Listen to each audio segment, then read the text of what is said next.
Praise the lord. యేసుక్రీస్తు ప్రభు నామములో మీకు అందరికీ యేసుక్రీస్తు నామపేట శుభములు తెలియజేస్తున్నాను. దేవుడి నామానికి మహిమ కలుగును గాక. ఈ దినం మనం వాక్యాన్ని ప్రారంభించుకునే ముందుగా ప్రార్థన చేసుకుందాం. మీరందరూ కూడా ప్రార్థనలో మీ ప్రతి ఒక్కరి అవసరత కూడా దేవుని కృపా సమృద్ధిలోంచి తీర్చగల సమర్థుడు శక్తిమంతుడని మీరు నమ్మి విశ్వాసంతో ప్రార్థనలో మీరు ఏకీభవించండి. ప్రార్థన చేసుకుందాం. మహాగణుడివి, మహోన్నతుడివి, సర్వాంతర్యామివి, సర్వసృష్టికర్తమైన మా ప్రభువా, మా దేవా, మా రక్షక, మీకే స్తుతులు, స్తోత్రములు స్తోత్రములు స్తోత్రములు వందనములు చెల్లిస్తున్నాం ప్రభువా. అయ్యా, అల్పులము అయోగ్యులమైన మమ్మల్ని మీరు ఎంతగానో ప్రేమించి రక్షించి అయ్యా ప్రభువా, నీ నిత్య రాజ్యానికి వారసులుగా చేసుకున్న మా తండ్రి, మీకే స్తుతులు స్తోత్రాలు వందనాలు చెల్లిస్తున్నాం తండ్రి. దయగల మా తండ్రి, కృపగల మా తండ్రి, ప్రేమస్వరూపి నీకు స్తోత్రాలు. నీ ప్రేమతో, నీ కరుణతో, నీ కృపతో, నీ దీవెలతో, నీ ఆశీర్వాదాలతో నన్ను ప్రభువా అయ్యా ఈ ప్రార్థనలో ఏకీభవిస్తున్న ప్రతి బిడ్డను, సార్వత్రిక ప్రతి సంఘమును, ప్రతి దైవ సేవకులను అయ్యా వారి కుటుంబాలను, అయ్యా ప్రభువా విశ్వాసుల కుటుంబాలను, అయ్యా మమ్ములను, మా కుటుంబాలను, మా పిల్లలందరినీ కూడా నీ రెక్కల చాటును భద్రపరిచి అయ్యా నీ విశ్రాంతి దినపు ఆశీర్వాదాలు ప్రతి కుటుంబంపై, ప్రతి బిడ్డపై మిండుగా కుమ్మరించండి. అలాగే నీ వాక్యాన్ని ప్రభువా తండ్రి మేము ధ్యానిస్తూ ఉండగా ప్రభువా తండ్రి, నాలో మీరుండి మీరే నాలో నీ ఆత్మశక్తి చేత నింపి మీరే నాలో ఉండి మాట్లాడమని అయ్యా, మీరే సమస్త మహిమ ఘనత ప్రభావాలు పొందుకోమని నన్ను నీ సిలువ చాటును మరుగుపరిచి సమస్త మహిమ ఘనత ప్రభావం మీరే పొందుకోమని, అలాగే వాక్యం వినడానికి సిద్ధపడుతున్న ప్రతి బిడ్డను ప్రభువా తండ్రి నాయనా వినే చెవి, గ్రహించే మనసు ప్రతి బిడకు దయచేసి నీలో ఫలించే ద్రాక్ష తీగల వలె నీలో అంటగట్టపడి తండ్రి నీవు నూరంతలుగా ప్రభా మంచి నేలను పడినటువంటి విత్తనాల వలె నూరంతలుగా నీ యొక్క వాక్యం ఫలించునుగాక. నజరేయుడైన యేసుక్రీస్తు ప్రభువారి అతి శ్రేష్టమైన నామంలో ఈ ప్రార్థన సమర్పిస్తున్నాను పరమ తండ్రి. ఆమేన్, ఆమేన్. ఈ దిన వాక్యాంశము ఫిలిప్పీ పత్రిక 3వ అధ్యాయం 19వ వచనాన్ని ధ్యానం చేసుకుందాం. నాశనమే వారి అంతము, వారి కడుపే వారి దేవుడు అని ఎవరిని గూర్చి పౌలు చెప్పి ఉన్నాడు అనేది మనం క్షుణ్ణంగా తెలుసుకుందాం. అంటే పౌలు గారు ఎప్పుడు కూడా బయట రక్షణ లేని వారి గురించి చెప్పలేదు. రక్షణ లేని వారిని దేవుడు తీర్పు తీరుస్తాడు, వాళ్ళు తప్పకుండా తీర్పులో ఉంటారు. రక్షింపబడిని కూడా సగం దేవునిలో సగం లోకంలో ఉన్నవారిని గూర్చి పౌలు గారు చెప్పి ఉన్నారు. అంటే రక్షింపబడి కూడా లోక ఆశలను చంపుకోలేకుండా లోక ఆకర్షణలో పడిపోయి దేవునిలో ఉండి దేవునికి విరుద్ధంగా ధనాపేక్ష, అసూయలు, కక్షలు, ద్వేషాలు ఇవన్నీ పెంచుకుని జీవిస్తూ ధనంపై మనసు పెట్టి దేవుని ఆత్మ కలిగి కాకుండా లోకానుసారంగా జీవించే వారి కోసం పౌలు గారు చెప్తున్నారు. చదువుకుందాం దేవుని వాక్యాన్ని. ఫిలిప్పీ పత్రిక 3వ అధ్యాయం 19వ వచనం. అయితే నాశనమే వారి అంతము, వారి కడిపే వారి దేవుడు. వారు తాము సిగ్గుపడవలసిన సంగతులను యందు అతిశయపడుచున్నారు. వారు తాము సిగ్గుపడవలసిన సంగతుల యందు అతిశయపడుచున్నారు. భూ సంబంధమైన వాటి యందే మనసుంచుచున్నారు. వాళ్ళు అతిశయించవలసిన వాటి మీద వాళ్ళు సిగ్గుపడుతున్నారంట. అంటే మనం దేనిని బట్టి అతిశయించాలి? యేసుక్రీస్తుని కలిగి ఉన్నందుకు మనము అతిశయించాలి. కానీ వాళ్ళు ఏం చేస్తున్నారు? సిగ్గుపడవలసిన వాటి యందు అతిశయిస్తున్నారు. అంటే దేవునికి విరుద్ధం ఈ లోక సంబంధమైనటువంటి ఆలోచనలు, తలంపులు, ధనాపేక్ష ఇవన్నీ కూడా దేవునికి విరుద్ధమైనవి. దేవుని వాక్యం ఏం చెప్తుంది? దేవుని యందు విశ్వాసం ఉంచండి, అలాగే మీరు దేనిని కలిగి ఉన్నందుకు కూడా అతిశయించకుండా యేసుక్రీస్తుని కలిగి ఉన్నందుకు అతిశయించండి అని దేవుని వాక్యం సెలవిస్తుంది. వీళ్ళు ఏం చేస్తున్నారు? రక్షింపబడి కూడా సిగ్గుపడవలసిన వాటిని బట్టి అతిశయిస్తున్నారు. వాళ్ళు అంటే వాళ్ళకున్న ధనాన్ని బట్టి, వాళ్ళకున్నటువంటి పేరును బట్టి, వాళ్ళు సంపాదించినటువంటి సంపాదన బట్టి వాళ్ళు అతిశయిస్తున్నారు, వాటిని బట్టి కాదు అని పౌలు గారు చెప్తున్నారు. అయితే పైన ఏం చెప్తున్నాడంటే 17వ వచనం, ఫిలిప్పీ పత్రిక 3వ అధ్యాయం 17వ వచనంలో సహోదరులారా, మీరు నన్ను పోలి నడుచుకునుడి, మేము మీకు మాదిరి అయిన ప్రకారము నడుచుకొనుచు వారిని బట్టి. సహోదరులారా, మీరు నన్ను పోలి నడుచుకోనండి అంటున్నాడు. పౌలు గారు ఏం చెప్తున్నారు? నన్ను పోలి నడుచుకోనండి. ఏమంటాడు ఒకసారి? నేను క్రీస్తుని పోలి నడుచుకుంటున్నాను కాబట్టి మీరు నన్ను పోలి నడుచుకోండి అంటున్నాడు. అంటే ఎంత మనం చెప్పగలుగుతున్నామా? అలా చెప్పగలవా మనం? క్రీస్తుని పోలి నేను నడుచుకుంటున్నాను అని మనం చెప్పగలుగుతున్నాము అంటే మనము దేవుని వాక్యానికి లోబడి జీవిస్తున్నామంటే దేవుడు మనకి తెలుస్తుంది. మనం దేవుని వాక్యాన్ని బట్టి జీవిస్తున్నామా, లోకానుసారంగా జీవిస్తున్నామా అనేది మనకు తెలుస్తుంది. అది గ్రహించుకోలేకుండా ఉంటే మనలో అపవాది ఉన్నట్టు. అది గ్రహించుకుని కూడా మనము ఈ లోకంలో ధనం ఇంపార్టెంటు, ఈ లోకంలో జీవించాలంటే ధనం కావాలి కాబట్టి మనం దేవుడు అంటూ ఉండి మనం ఈ ధనం వైపు పెట్టకపోతే మనం తర్వాత మన తరతరాలు చాలా బాధపడాల్సి వస్తుంది అని ధనం పైన మనసు పెట్టి దేవునికి దూరం అయిపోయి దేవుని నామాన్ని అవమానపరిచేవారుగా ఉన్నవాళ్ళని గురించి పౌలు గారు చెప్తున్నారు. పౌలు ఏమంటున్నాడు? నేను క్రీస్తుని పోలి నడుచుకున్నాను అంటున్నాడు. అయితే క్రీస్తు ఏం చేశాడు? ఈ లోకంలో నేను నక్కలకు బొరియలను, ఆకాశ పక్షులకి గూళ్ళు ఉన్నాయి కానీ మనుష్య కుమారుడు తలవాల్చుకుంటకు కూడా లేదు అంటాడు. తలవాల్చుకుంటకు కూడా స్థలం లేదు అని యేసుప్రభువారు చెప్తారు. అంటే ఆయనకు ఉండడానికి ఇల్లుంది, కానీ ఈ లోకంలో నాకేమీ లేదు. నేను ఈ లోక ధనం సంపాదించుకోవడానికి రాలేదు, నా దగ్గర ఏమీ లేదు, నేను మీకు రక్షణ ఇవ్వడానికి వచ్చానని చెప్పడానికి ఆ మాటకి అర్థం. అలాగే పౌలు గారు కూడా ఏం చేశారు? ఈ లోకంలో తనకు ఎంతో పేరు ప్రఖ్యాతులు ఉన్నాయి. ఇజ్రాయేలీలు బెన్యామీను కుటుంబంలో నేను పుట్టాను, నేను ఈ లోకంలో ఉన్నదంతా కూడా నేను పెంటగా భావించాను, వాటన్నిటినీ నేను విడిచిపెట్టానని పౌలు గారు చెప్తున్నారు. అంటే ఈ లోకంలో తనకి ఎంతో ధనం ఉండొచ్చు, బెన్యామీను వంశంలో, ఇజ్రాయేల్ వంశంలో నేను పుట్టాను, దేవునికి వాక్యానికి నేను అనుగుణంగా నేను జీవిస్తున్నాను, జీవించేవాడిని, అంటే ధర్మశాస్త్రానికి అనుగుణంగా నేను జీవించాను అని పౌలు గారు చెప్తారు. చెప్పి కానీ వాటన్నిటినీ నేను పెంటగా ఎంచుకున్నాను అంటున్నాడు. అంటే ఈ లోకంలో మనం ధనం సంపాదించుకునే అవకాశం ఉన్నా ఆయన ఏం చేశాడు? తన జీవితం అంతా దేవుని సువార్తకే అంకితం చేశాడు. క్రీస్తును పోలి నడుచుకున్నాడు. నేను నడుచుకున్నాను కాబట్టి మీరు కూడా అదే విధంగా నడుచుకోండి అంటున్నాడు. ఇలా మాదిరి నేను సహోదరులారా, మీరు నన్ను పోలి నడుచుకోండి, మేము మీకు మాదిరి అయిన ప్రకారం, అంటే మేము మీకు మాదిరి అయిన ప్రకారం నడుచుకుని వారిని గురిపెట్టి చూడండి. మేము ఎలా అయితే నడుచుకున్నామో ఇప్పుడు నడుచుకునే వారిని కూడా మీరు గురిపెట్టి చూడండి. వాళ్ళ ప్రవర్తన ఎలా ఉంది అంటే దైవ సేవకుల గురించి, విశ్వాసుల గురించే చెప్తున్నారు పౌలు గారు. అయితే వాళ్ళు ఎలా ఉన్నారు? లోకానుసారంగా ఉండి వాళ్ళ కడుపు కోసమే వాళ్ళు ప్రయాసపడుతున్నారు అని చెప్తున్నాడు. అయితే గురిపెట్టి చూడండి, అనేకులు క్రీస్తు శిలువకు శత్రువులుగా ఉన్నారు. ఎలా ఉన్నారంట? క్రీస్తు శిలువకు శత్రువులుగా ఉన్నారు. అంటే క్రీస్తుని పోలి నడుచుకోవటం లేదు. వాళ్ళు దేవునికి విధేయత చూపించవలసింది పోయి ఈ లోకం వైపు చూసి వాళ్ళు గణపరుచుకోవాలనేటటువంటి తలంపులతో, వాళ్ళ కడుపు నింపుకోవాలనేటువంటి ఆలోచనతో వాళ్ళు ఉన్నారు. కాబట్టి వాళ్ళు కడుపే వాళ్ళకి దేవుడు అంటున్నాడు. వాళ్ళ కడుపే దేవుడుగా ఉన్నాడు. అంటే కడుపు నింపుకోవడానికి దేవుణ్ణి వాడుకుంటున్నారు వాళ్ళు. అలాంటి వారు దేవుని రాజ్యంలో ఉండరు. కాబట్టి వాటిని విడిచిపెట్టాలి. అలా ఉండొద్దు. దేవుని బిడ్డలైనటువంటి వారు అలా ఉన్న యెడల మీరు దేవుని రాజ్యానికి వారసులు కాలేరు అని పౌలు గారు విశ్వాసులకి అక్కడ ఉన్నటువంటి ఫిలిప్పీలకు రాశాడంటే ఫిలిప్పీలు ప్రదేశం, అది ఫిలిప్పీలు దేశం, ఫిలిప్పీ వారికి చెప్తున్నాడు. అయితే ఇంకా ఏమంటున్నాడంటే వీరిని గురించి అనేక పర్యాయములు చెప్పి ఇప్పుడును కూడా అలాంటి వారి గురించి అనేక పర్యాయాలు నేను చెప్పి ఉన్నాను. వాళ్ళ కడుపు కోసమే వాళ్ళు దేవుణ్ణి వాడుకుంటున్నారు.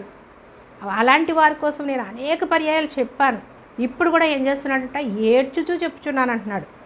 అయ్యో, దేవుని రాజ్యంలో ఉండవలసిన వారు దేవుని నామాన్ని అవమానపరుస్తూ వారి కడుపు కోసం, ధనం కోసం వాళ్ళు జీవిస్తున్నారు అని బాధతో, వేదనతో నేను ఇప్పుడు కూడా ఏడుస్తూ చెప్తున్నాను అంటున్నాడు. ఏడ్చుచూ చెప్పుచున్నాను, నాశనమే వారి అంతం. నాశనం అంటే నిత్య నరకాగ్ని. రక్షింపబడి కూడా మనం ఈ లోకంలో ధనం కోసం, పేరు ప్రఖ్యాతుల కోసం మనము నటించేవారుగా, పైకి భక్తిపరులుగా ఉంటూ వాళ్ళలో భక్తి లేకపోతే వాళ్ళు నాశనమే అంటున్నాడు. వారి నాశనమే వారి అంతము, నాశనమే వారి అంతం. అంటే వాళ్ళు తుది, మనము మరణించిన తర్వాత మళ్ళీ మనము తిరిగి లేస్తాం అనేటటువంటి నిరీక్షణ ప్రతి విశ్వాసకి ఉండాలి. కానీ వాళ్ళది ఏంటంట, వాళ్ళది నాశనమే వారి అంతం అంటున్నాడు. అంటే వాళ్ళ అంతమయ్యే సమయంలో వాళ్ళు నాశనానికి వెళ్ళిపోతారు. నాశనం అనగా నాశనపుత్రుడు అనగా అపవాది, సాతాను సంబంధులు కాబట్టి వాళ్ళు నాశనానికి, వాళ్ళ అంతము నాశనమే అంటున్నాడు. కాబట్టి మనం రక్షింపబడి ఈ లోక సంబంధమైనటువంటి ధనాపేక్షలో పడిపోయి మనము ధనం సంపాదించాలనేటటువంటి ఆశ, తలంపులు కలిగి వాళ్ళు ఏం చేయడానికి కూడా వెనకాడిన స్థితిలోకి వెళ్ళిపోతారు. అబద్ధాలు, అన్యాయము, మోసము, చివరికి నరహత్య చేయడానికి కూడా వెనుకాడరు. ఎప్పుడు అపవాది వాళ్ళలో ఉన్నప్పుడు వాళ్ళ తలంపులు ఇది చిన్నదే కదా అని మనం అనుకుంటాం, అది చిన్నదే పెద్దదిగా మారిపోతుంది. కాబట్టి ఎవరైనా అలాంటి స్థితిలో ఉంటే పశ్చాత్తాపడాలి. పశ్చాత్తాపడితే దేవుడు తప్పకుండా మళ్ళీ వాళ్ళని విడిపిస్తాడు. అలా ఉండొద్దు అని పౌలు గారు అక్కడ ఉన్నటువంటి ఫిలిప్పీలకి రాస్తున్నాడు.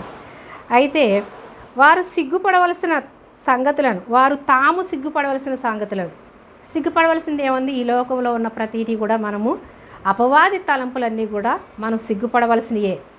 కానీ మనం అతిశయించాల్సింది క్రీస్తుని కలిగి ఉన్నందుకు మాత్రమే మనం అతిశయించాలి. కానీ వాటిపై కాకుండా వీళ్ళు సిగ్గుపడవలసిన వాటిపైన వాళ్ళు అతిశయపడుచున్నారు. భూ సంబంధమైన వాటి అందే మనసు ఉంచుచున్నారు. భూ సంబంధమైనవన్నీ ఏంటి? ధనాపేక్ష. ఈ లోకంలో ఉన్నవన్నీ కూడా భూ సంబంధమైనవే. శరీరాశ, నేత్రాశ, జీవపు డంబం. శరీరంతో మనం ఆశించేది, నేత్రాలతో ఆశించేది జీవపు డంబం. అంటే మన గొప్పలు మనం చెప్పుకుంటూ, మనము హెచ్చుగా ఉండాలనుకుంటూ, మనము గొప్పగా చెప్పుకుంటున్నాము అంటే దేవుడిని మనం తగ్గించేస్తున్నాం. అక్కడ యేసయ్య ఎప్పుడు హెచ్చుగా ఉండాలి, ఆయన నామం మహిమపరచబడాలి. మనం హెచ్చించుకోకూడదు. నేను చాలా బాగా వాక్యాన్ని బోధిస్తున్నాను, లేదా నేను అనేక మందిని నేను స్వస్థపరుస్తున్నాను, అనేక మందికి నేను సహాయం చేస్తున్నాను, నా నా నా అని వచ్చిందనుకోండి, దేవుడు మనల్ని అంతే, వాళ్ళకి ఇంకా అంతమే. కాబట్టి మనము ఏది కలిగి ఉన్నా, మనం ఇతరులకు సహాయం చేస్తున్నా దేవుని కృపను బట్టి మనం ఆశీర్వదించబడ్డాము. దేవుని కృపను బట్టి ఆయన పరిశుద్ధాత్మ శక్తితో మనల్ని నింపితేనే దేవుని మనము ప్రకటించగలుగుతాం, దేవుని కీర్తించగలుగుతాం, దేవుని యందు మనము విశ్వాసం ఉంచగలుగుతాం, దేవుని రాజ్యానికి వారసులం అవుతాం. అంటే దేవుడు ఏర్పరచుకుంటే తప్ప ఎవరు కూడా దేవుని దగ్గరికి రాలేరు అంటున్నాడు. అంటే మనం ఎంత సువార్త ప్రకటించినా రక్షింపబడటం లేదు, వాళ్ళు వినడం లేదు. విని కూడా వాళ్ళు ఏం చేస్తున్నారు? విమర్శిస్తూ ఉన్నారు. అంటే దేవుడు వాళ్ళని ఆకర్షించుకోలేదు కాబట్టి వాళ్ళ హృదయాల్లో ఆ యొక్క వాక్యము ఫలించదు. వాళ్ళు వింటారు, వినడం మట్టికే, కానీ అది లోతుగా వెళ్ళదు. కాబట్టి వాళ్ళు ఏం చేస్తారు? ఇదొక మతమని, వీళ్ళకి మత పిచ్చి పట్టిందని, వీళ్ళేదో వీళ్ళని హెచ్చించుకోవాలని చెప్తున్నారని అనేక విధాలుగా తీసి పడేస్తూ ఉంటారు. ఎందుకు? వాళ్ళకి అర్థం కాదు, దేవుడు వాళ్ళని ఆకర్షించుకోలేదు. అలా అని చెప్పి మనం సువార్త ప్రకటించడం మానేస్తామా? ఏమంటాడు? గోధుమలు గురుగులు కూడా కలిపి పెరగనియండి అంటాడు. శిష్యులు ఏమంటారు? గురుగులను పెరికేద్దామా? ఆ పనివారు వచ్చి అంటారు యజమానుని, గురుకులు గోధుమలు ఉన్నప్పుడు గోధుమల్లో గురుకులు ఎలా వచ్చాయి? ఆ గురుకులు గోధుమలు నొక్కేస్తాయి కదా, గురుకులు లాగేద్దామా అని ఆ యొక్క పనివారు వచ్చి యజమాని అడిగినప్పుడు ఆ యజమాని ఏమంటాడు? గురుకులు లాగినప్పుడు గోధుమ మొక్కలు కూడా వచ్చేస్తాయి కాబట్టి రెండు కలిపి పెరగనియండి, సమయం వచ్చినప్పుడు వాటిని వేరు చేసి గురుకుల్ని అగ్నిలో కాల్చివేద్దాం, గోధుమలను కొట్టులో కూర్చుకుందాం అంటాడు. అయితే అలాగే మనం మాత్రం సువార్త ప్రకటిస్తూనే ఉండాలి. వాళ్ళు ఎప్పుడైనా రక్షింపబడతారు. కాబట్టి మనము గోధుమల మధ్యలో గురుకులు ఉన్నా దేవుడు సమయం వచ్చినప్పుడు వాళ్ళని మార్చుకోవచ్చు, ఎప్పుడైనా మారే అవకాశం ఉంటుందేమో అని మధ్య పెరగనిమంటాడు అనమాట. గురుకులు కూడా వాళ్ళకి మారే అవకాశం ఉంటుందేమో అన్నట్టు. అంటే ఈ గోధుమలకి గోధుమలు పెరికివేయబడకుండా ఉండాలంటాడు. అంటే ఈ లోకంలో గోధుమలు గురుకులు ఎలాగైతే ఆ యొక్క భూమిలో కలిపి పెరగాలన్నాడో అలాగే ఈ లోకంలో రక్షింపబడిన వారు రక్షింపబడని వారు కలిసే ఉంటారు. మనం సువార్త ప్రకటించాలి. ఎప్పుడైనా వాళ్ళు మారతారు అనేటటువంటి అవకాశంతో దేవుడు మనం సువార్త ప్రకటిస్తాం. విని వినుడి ద్వారా విశ్వాసం అంటాడు. అంటే విని విశ్వాసం ఉంచుతారు, ఎప్పటికైనా రక్షింపబడతారు. మనం దేవుడిచ్చిన పని నమ్మకంగా మనం చేసినప్పుడు దేవునికి మనం తీర్పులో నిల్చోవలసిన అవసరం మనకు ఉండదు. దేవుడు మనకి ఇచ్చాడు పని, మీరు సువార్త ప్రకటించండి, సర్వలోకమునకి వెళ్ళి సర్వ సృష్టికి సువార్త ప్రకటించండి అంటాడు. వాళ్ళు ఏమంటారు, ప్రభువా మాకు ఎక్కడ సువార్త మాకు వినబడలేదు, మాకు ఎవరూ చెప్పలేదు కదా, మేము ఎలా తెలుసుకుంటాం అంటారు తీర్పు దినంలో. కానీ వాళ్ళకి అవకాశం లేకుండా దేవుడు సువార్త ప్రకటించండి అన్నాడు. ఆ అవకాశం లేకుండానే యేసుక్రీస్తు ప్రభువారు ఈ లోకానికి వచ్చారు. మాకు తెలియదు ప్రభువా, మాకు తెలిస్తే మేము రక్షణ పొందుకునే వాళ్ళం కదా అంటారు. ఇప్పుడు ఆ అవకాశం ఒక్కరికి కూడా లేదు. మాకు తెలియదు, మేము రక్షణ పొందుకునే వాళ్ళం అనేటటువంటి అవకాశం లేకుండా యేసు ప్రభువారు ఈ లోకానికి వచ్చారు. అలాగే ఈ సువార్త విశ్వాసులు దైవ సేవకులు ప్రకటిస్తున్నారు కాబట్టి వాళ్ళకి ఆ సాకు చెప్పే అవకాశం దేవుడు ఇవ్వలేదు. కాబట్టి ప్రతి ఒక్కరికి సువార్త అందించబడుతుంది. సర్వలోకమునకు వెళ్ళి సర్వ సృష్టికి సువార్త ప్రకటించమన్నాడు. అంటే ఈ యూట్యూబ్ ద్వారా, టీవీల ద్వారా అనేక విధాలుగా మారుమూల గ్రామాలకు కూడా ఈ సువార్త అందించే విధంగా దేవుడు ద్వారాలు తెరిచాడు. కాబట్టి వాళ్ళు వినకపోతే ఎవరు నష్టపోతారు? వినని వాళ్ళు నష్టపోతారు. కాబట్టి మనం సువార్త ప్రకటిస్తూనే ఉండాలి. వాళ్ళు ఏదో ఒక రోజు వాళ్ళు విని బలపడవచ్చు. కాబట్టి వాళ్ళు దేవుడు ఆకర్షించుకుంటేనే కదా, ఆకర్షించుకున్న వాళ్ళే రక్షింపబడతారు కదా. అయితే ఇంకెందుకు సువార్త అంటే గనక అది దేవుని చిత్తం కాదు. దేవుడు చెప్పిన పని మనం నమ్మకంగా చేస్తాము, వాళ్ళు తప్పకుండా దేవుడు ఏదో రోజు మార్చుకుంటాడు. వాళ్ళని ఈ సువార్త ప్రకటించడం ద్వారా అనేక మంది రక్షింపబడాలనే ఆయన మనకి ఈ పని అప్పగించాడు. కాబట్టి విన్నవారిలో కొందరైనా రక్షింపబడతారు. ఇంకా దేవుడు సమయాన్ని ఇచ్చి ఉన్నాడు మనకి. ఎందుకు? అందరూ రక్షింపబడాలి, అందరూ దేవుని రాజ్యంలో ఉండాలి అనేది ఆయన ప్రణాళిక, ఆయన చిత్తం. కాబట్టి ఆయన మనకి సమయాన్ని ఇచ్చాడు. ఆ సమయంలో మనం సువార్త ప్రకటిస్తూ ఉంటే ఏదో ఒక రోజు వాళ్ళు దేవుని వాక్యాన్ని విని వాళ్ళు విశ్వాసంలో బలపడతారు. దేవుడు ఏర్పరచుకున్న బిడ్డలు ఏదో ఒక కష్టం పెట్టైనా వాళ్ళని దేవుని దగ్గరికి తీసుకుంటాడు. అలాగే వాళ్ళకి పిల్లలు లేకపోతే పిల్లల సమస్యతో దేవుడు పిల్లల్ని ఇస్తాడు కదా, పిల్లల కోసం వస్తారు. లేదా ఒక అనారోగ్యం పెట్టి అనారోగ్యంలో బిడ్డ చనిపోయే స్థితిలో స్వస్థత పడుతుంది అనేటటువంటి ఆ కారణం చేత వస్తారు. ఈ వాక్యం ప్రకటించడం ద్వారానే అనేక మంది బలపడతారు, అనేక మంది దేవుని దగ్గరికి వస్తారు. కాబట్టి సువార్త ప్రకటించడం అనేది ఆపకూడదు. సువార్త దేశమంతా ప్రకటింపబడుతుంది. విని ఏదో ఒక రోజు విశ్వాసంలో బలపడతారు. ఏ విధముగా దేవుడు ఏర్పరచుకున్న బిడ్డల్ని ఆకర్షించుకుంటాడు, రక్షణనిస్తాడు, పరలోక రాజ్యానికి వారసులుగా చేసుకుంటాడు. ఇంకా వాక్యాన్ని చూద్దాం మనం. మన పౌరస్థితి ఎక్కడుందంట? భూసంబంధమైన వాటి అన్ని మనసుంచుచున్నారు. 20వ వచనం, మన పౌరస్థితి పరలోకమందున్నది. ఎక్కడుంది? మన పౌరస్థితి ఇక్కడ లేదు. ఇక్కడ కాదు మనం ధర సమకూర్చుకునేది, ఇక్కడ కాదు మనం గొప్పలు చెప్పుకునేది, ఇక్కడ కాదు దేన్ని బట్టి మనం అతిశయించడం, మనల్ని బట్టి మనం అతిశయించడం కాదు. లేదా మనం తెల్లగా ఉన్నాము, లేదా మనం అందంగా ఉన్నాము, లేదా మనం ధనం కలిగి ఉన్నాము, లేదా మనం చదువుకున్నాము, మనం పెద్ద పేరు ప్రఖ్యాతులు కలిగి ఉన్నాము అని మనల్ని మనం ఇక్కడ హెచ్చించుకున్నాం అనుకోండి, దేవుడు త్రాసులో తూసినప్పుడు మనం తగ్గిపోతాం.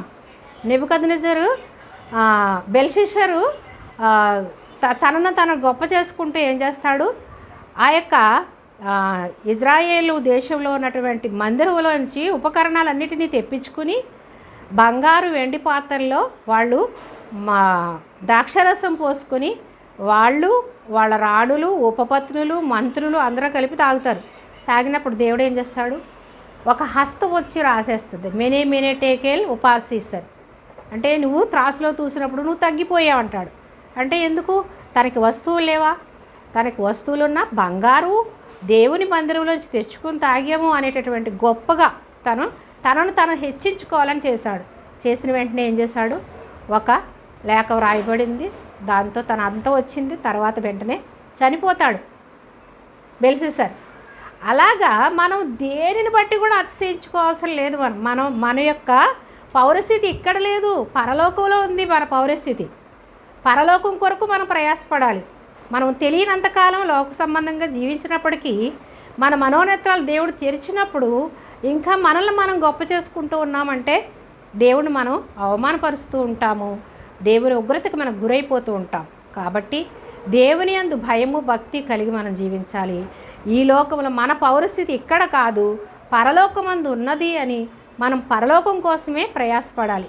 ఈ లోకంలో మనం యాత్రికులమని, ఈ లోకంలో జీవించేది కొంతకాలమే అని, యుగయుగాలు తరతరాలు జీవించేది పరలోకంలో అని మనం గ్రహించుకుని ఈ లోకంలో ఉండగానే మన తప్పులు మనం తెలుసుకుని మనం వాటినన్నిటిని విడిచిపెట్టి దేవుని కొరకు మనము వాడబడాలి.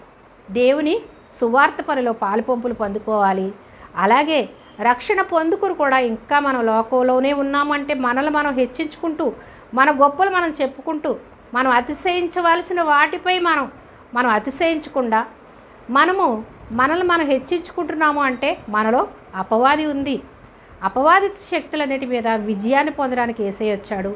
అపవాది శక్తులన్నిటి మీద విజయాన్ని ఇవ్వడానికి ఆయన రక్తాన్ని కార్చాడు. ఆయన మనకు అధికారం గల ఆత్మనిచ్చాడు. పరిశుద్ధాత్మ మనలో ఉంది కాబట్టి, అపవాదిని ఎదిరించే సామర్థ్యం మనలోనే ఉంది కాబట్టి మనమే అపవాదిని ఎదిరించి మనము అపవాది శక్తులన్నిటి మీద విజయాన్ని మనం పొందుకోవాలి. కాబట్టి మనం ప్రార్థించాలి. అందుకే అన్నిటికన్నా ప్రార్థన మిన్న. అంటే ప్రార్థన ద్వారానే సమస్తము జరుగుతాయి. ప్రార్థన ద్వారానే అపవాదిని జయించగలుగుతాం. కాబట్టి అపవాది శక్తులన్నిటి మీద మనం విజయాన్ని పొందుకోవాలి అంటే ప్రార్థన ఎంతో అవసరం. కాబట్టి మనము ఇంకా దేవుని వాక్యాన్ని లోతుగా తెలుసుకుందాం. మన పౌరస్థితి పరలోకమందున్నది, అక్కడ నుండి ప్రభువైన యేసుక్రీస్తు అను రక్షకుడి నిమిత్తము కనిపెట్టుకొని ఉన్నాడు. ఏంటంట? మన పౌరస్థితి పరలోకమందున్నది, అక్కడ నుండి ప్రభువైన యేసుక్రీస్తు అను రక్షకుడి నిమిత్తము కనిపెట్టుకొని ఉన్నాం. మన పరలోకంలో మనల్ని రక్షించేటటువంటి దేవుడు మనకున్నాడు, మనల్ని రక్షించిన దేవుడు ఉన్నాడు. మన పరలోకంలో ఉంటాము అనేటటువంటి ఆశతో మనం కనిపెట్టుకొని ఉన్నాము. సమస్తమును తనకు లోపరుచుకొన జాలిన శక్తిని బట్టి ఆయన మన దీన శరీరమును తన మహిమగల శరీరమునకు సమరూపముగా దానిని మార్చుకోరు. ఏంటంటే సమస్తాన్ని లోపరుచుకుంటాడు. దేవుడికి సమస్తము సాధ్యమే, ఆయనకు అసాధ్యమైనది ఏమీ లేదు. మన శరీరాన్ని ఏం చేస్తాడు? మనం ఎత్తబడతాము, ఆయన రానే ఉన్నాడు అనేటటువంటి నిరీక్షణ కలిగి మనకు పరలోకమందు ఒక రక్షకుడు ఉన్నాడు, మనల్ని రక్షించిన దేవుడు యేసయ్య ఉన్నాడు. ఆ యేసయ్యను బట్టి మనం అతిశయించి ఈ యేసయ్య కొరకే మనం జీవిస్తే పరలోకంలో మనము ఉంటాము, తండ్రితో పాటు ఉంటామని మనం నిరీక్షణ కలిగి ఉన్నప్పుడు ఏం చేస్తాడు? ఆయన త్వరలో రానే ఉన్నాడు. కాబట్టి మనము మహిమ శరీరాన్ని సమస్తమును సాధ్యము చేయగల దేవుడు మనకు ఉన్నాడు అని మనం ఎప్పుడైతే విశ్వాసం ఉంచుతామో సమస్తమును తనకు కొనజాలిన శక్తిని బట్టి ఆయన మన దీన శరీరమును ఏం చేస్తాడంట? మహిమ శరీరమునకు సమరూపము గలదానిగా మారుస్తాడు. అంటే యేసుక్రీస్తుని రూపంలోనికి మనం మార్చబడతాం, మహిమ శరీరాన్ని మనం దాల్చుకుంటాం. కాబట్టి మనం అతిశయించేది దేవుని బట్టి మాత్రమే అతిశయించాలి. కానీ ఈ లోకములో మన కడుపే మనకి శాశ్వతం. ఈ కడుపు కొరకు మనం బ్రతకాలి, ఈ కడుపు నింపుకోవడం కొరకు ఏ పనైనా చేయాలి అని మనము ఈ కడుపు కొరకే మనం జీవిస్తే నాశనమే వారి అంతము అంటున్నాడు. కాబట్టి మనము దేవుని వాక్యాన్ని మనం క్షుణ్ణంగా చదవాలి, వినాలి. మనం ఎందుకు పుట్టాము ఈ లోకంలో, ఎందుకు ఈ లోకానికి మనల్ని పంపించాడు, ఎందుకు మనల్ని ఆశీర్వదించాడు, దేవా నన్ను ఎందుకు పుట్టించావు, నా పట్ల నీ చిత్తం ఏంటి, నీ ప్రణాళిక ఏంటి, నాతో మాట్లాడు ప్రభువా. నేను నీకు సజీవయాగముగా నన్ను నీకు సమర్పించుకుంటున్నాను. నీ పాత్రగా నన్ను సరిచేసి వాడుకో ప్రభువా అని ఆయన చేతుల్లో మనం పెట్టుకుని మన పిల్లల్ని ఆయన చేతుల్లో పెడితే ఆయనకి ఇష్టమైన పాత్రలుగా ఆయన వాడుకుంటాడు, సరిచేసి వాడుకుంటాడు. ఇంకా మనం ఇంకొక వచనం చూద్దాం. మత్తయి సువార్త 13వ వచనం చూద్దాం. మత్తయి సువార్త 7వ అధ్యాయం 13వ వచనం. అంటే ఇరుకు ద్వారమున ప్రవేశించుడి, నాశనమునకు పోవు ద్వారము వెడల్పును, నాశనమునకు పోవు మార్గము వెడల్పును, ఆ దారి విశాలమునై ఉన్నది. ఏంటంటే ఇరుకునకు పోయి ద్వారము ప్రవేశించాలి. నాశనానికి పోవు ద్వారం ఎలా ఉందంట, వెడల్పు. ఆ దారి విశాలమునై ఉన్నది, దాని ద్వారా ప్రవేశించువారు అనేకులు. జీవమునకు పోవు ద్వారము ఇరుకును, ఆ దారి సంకుచితమునై ఉన్నది, దాని కొనుగోలు వారు కొందరే అంటున్నాడు. అందుకే దేవుడు ఆకర్షించుకుంటేనే వారు రక్షింపబడతారు అంటున్నామంటే ఆ ఇరుకు ద్వారాన్ని ప్రవేశించేవారు కొందరే అంట. విశాల మార్గంలో పోయేవాళ్ళు అనేకులు. అంటే కష్టపడకూడదు, ఇష్టం వచ్చినట్టు.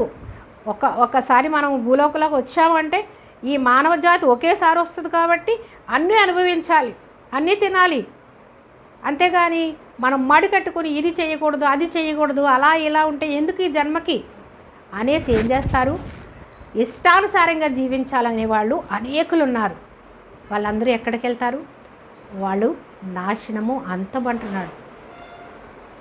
అనేక మంది విశాల మార్గంలోకి వెళ్తారు, ఇరుకు మార్గంలోకి వచ్చేది కొందరే. అంటే వాళ్ళు ఏం చేస్తున్నారు, ఈ దేవుని మార్గం అంటే వాళ్ళకి ఎంతో భారంగా భావిస్తున్నారు. కానీ దేవుడు ఏమంటున్నాడు, ఇది దేవునికి సాధ్యమే, మీకు అసాధ్యమైనా దేవునికి సాధ్యమే అంటున్నాడు. దేవునికి సాధ్యమే అంటే ఏంటి, దేవుని ఆత్మను కలిగి ఉంటే మనకు సమస్తము సాధ్యమే. మనకి చాలా సంతోషంగా ఉంటుంది దేవుళ్ళో. ఇది మనకి కష్టం అనిపించదు. దేవుని ఆత్మ లేకుండా దుష్టిని ఆత్మతో నింపబడి ఉంటే వాళ్ళకి చాలా కష్టం అనిపిస్తుంది. ఇది చేయకూడదు, అది చేయకూడదు, ఇలా ఉండకూడదు, అలా ఉండకూడదు. ఇవన్నీ చేయకుండా ఎందుకు ఈ మనుషులు జీవించడం ఎందుకు, బ్రతకడం ఎందుకు, పుట్టడం ఎందుకు, ఇంకెందుకు అనేటటువంటి నిరాశతో వాళ్ళు ఏం చేస్తున్నారు, అపవాది వాళ్ళని మనోనేత్రాలు మూసేస్తున్నాడు. ఇరుకు ద్వారంలోకి రాకుండా విశాల మార్గంలో మీ ఇష్టానుసారంగా జీవించండి, మీకు ఒకేసారి జన్మిచ్చాడు దేవుడు కాబట్టి మీరు ఇష్టానుసారంగా జీవించండి అని చెప్పి అపవాది వాళ్ళ మనోనేత్రాలు మూసేయడం ద్వారా యేసయ్యను తెలుసుకోలేని స్థితిలో అంధకారంలో వాళ్ళ మనోనేత్రాలు మూయబడి ఉన్నాయి. అయితే ఇరుకు ద్వారమున ప్రవేశించుడి, నాశనమునకు పోవు ద్వారము వెడల్పంట. ఇరుకు ద్వారము ప్రవేశించేవారు కొందరే, విశాల మార్గమున నాశనమునకు పోవు ద్వారం వెడల్పును, ఆ దారి విశాలమునై ఉన్నది, దాని ద్వారా ప్రవేశించువారు అనేకులు. జీవమునకు పోవు ద్వారము ఇరుకును, జీవానికి పోయే ద్వారం ఏంట ఇరుకుగా ఉంటుందంట, ఆ దారి సంకుచితమునై ఉన్నది, దాని కనుగొని వారు కొందరే అంటున్నాడు. దేవుని ద్వారం అంట ఇరుకుగా ఉన్నది. అందుకే యేసు నేనే మార్గము సత్యము జీవము అంటున్నాడు. ఆయనే మార్గము, మార్గానికి వెళ్ళేటటువంటి ద్వారం కూడా ఆయనే. ఆయన ద్వారా వెళ్తేనే మనము ఆయన రాజ్యంలోకి వెళ్తాం. ఈ లోకంలో మన ప్రాణం ఉండగానే, మన ఈ శరీరంలో ప్రాణం ఉండగానే మనము దేవుడి యందు విశ్వాసం ఉంచితే, యేసయ్య మార్గము కాబట్టి ఆయన మార్గంలో మనం నడిచినప్పుడు, ఆయన వాక్యానుసారంగా మనం జీవించినప్పుడు, మనము ఆయన మార్గంలో నడిచినప్పుడు, ఆయన మార్గము ఇరుకైనది కాబట్టి ఆయన తీసుకెళ్తాడు మనల్ని, ఆయన మార్గంలో నడిపిస్తాడు. ఆయన ద్వారముగా ఉంటాడు, ఆ ద్వారాన్ని ఆయనే ఉంటాడు. యేసయ్య ద్వారంలో ప్రవేశించాలంటే ఈ లోకంలో యేసయ్యందు మనం విశ్వాసం ఉంచాలి. కాబట్టి ఇరుకు ద్వారంలో ప్రవేశించడానికి మీరు ప్రయాసపడండి. కానీ విశాల మార్గంలోకి పోయేవాళ్ళు అనేక మంది. మనం రక్షింపబడి ఇంకా మనం లోక సంబంధులుగా మనం జీవిస్తున్నాము, సగం లోకంలో సగం దేవుళ్ళలో జీవిస్తున్నాము అంటే మనం విశాల మార్గాన్ని ఎంచుకుంటున్నాము. రక్షింపబడి కూడా మనము అపవాది తలంపులు కలిగి ఉన్నాము. ధనాపేక్ష, పేరు ప్రఖ్యాతులు, అహంకారము, గర్వము, ద్వేషము నింపుకొని మనల్ని మనం హెచ్చించుకుంటా ఉన్నాము అంటే అవన్నీ కూడా అపవాది తలంపులు. కాబట్టి అపవాదిని ఎదిరించాలి. మనము దేవుని ఆత్మను నింపుకోవాలి మనలో. దేవా, నాలో ఇంకా కోపం ఉంది, నాకు తీసివేయి. నాలో అహంకారం ఉంది, తీసివేయి. నాలో ద్వేషాలు ఉన్నాయి, తీసివేయి. నాలో స్వార్థం ఉంది, తీసేయి ప్రభువా అని మనం అడిగినప్పుడు, మనం ఎప్పుడైతే పశ్చాత్తాపడతామో, నాలో ఇంకా ఈ పాపం ఉంది, నేను ఇంకా అనేక పాపాలతో ఉన్నాను, అనేకమైనటువంటి చెడు తలంపులు కలిగి ఉన్నాను, శరీర కోరికలు కలిగి ఉన్నాను, నా అన్ని తీసేయి ప్రభువా అని మనం దేవుడి దగ్గర ఎప్పుడైతే పశ్చాత్తాపడతామో వాటన్నిటి నుంచి దేవుడు విడిపిస్తాడు. విశాల మార్గంలో వెళ్లకుండా మనల్ని ఇరుకు ద్వారంలో మనల్ని నడిపిస్తాడు. అయితే విశాలమైన దారి ఏంటంట? ఇహలోక మార్గం, పాపుల మార్గం. విశాలమైన దారి అనగా ఇహలోక మార్గం, పాపుల మార్గం, సృష్టికర్తను విరిచి సృష్టాన్ని పూజించేటటువంటి వారి మార్గం, అసలు దేవుడు అనేవాడిని లెక్క చెయ్యని మార్గం. ఇది మనుషులు భ్రష్ట స్వభావాన్ని అనుసరించి ప్రవర్తించే మార్గం. దేవుని ఇష్టం ఏంటని గ్రహించకుండా మనుషులు తమకి ఇష్టం వచ్చినట్లు చేసే మార్గం, సత్యం ఏంటో తెలియని మార్గం, నిజ మార్గమైన యేసు ప్రభుని తిరస్కరించే మార్గం. విశాల మార్గం దారికి అంతం నాశనమే. అంటే ఆత్మ సంబంధమైన మరణం, దేవుని నుంచి పూర్తిగా వేరు కావడం. ఇరుకు మార్గం ఏంటి?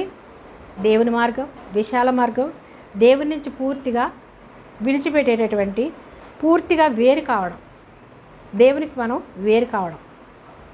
కాబట్టి మనము విశాల మార్గంలో వెళ్లకుండా ఇరుకు మార్గంలో దేవుని మార్గంలో నడవాలి అంటే ఈ లోక సంబంధమైనటువంటి ఆశలు, కోర్కలు అన్నిటినీ విడిచిపెట్టి, ద్వేషం, అసూయలు, కక్షలు మనం అన్నీ విడిచిపెట్టి దేవుని చిత్తానుసారంగా, దేవుని వాక్యానుసారంగా మనము నడవడమే.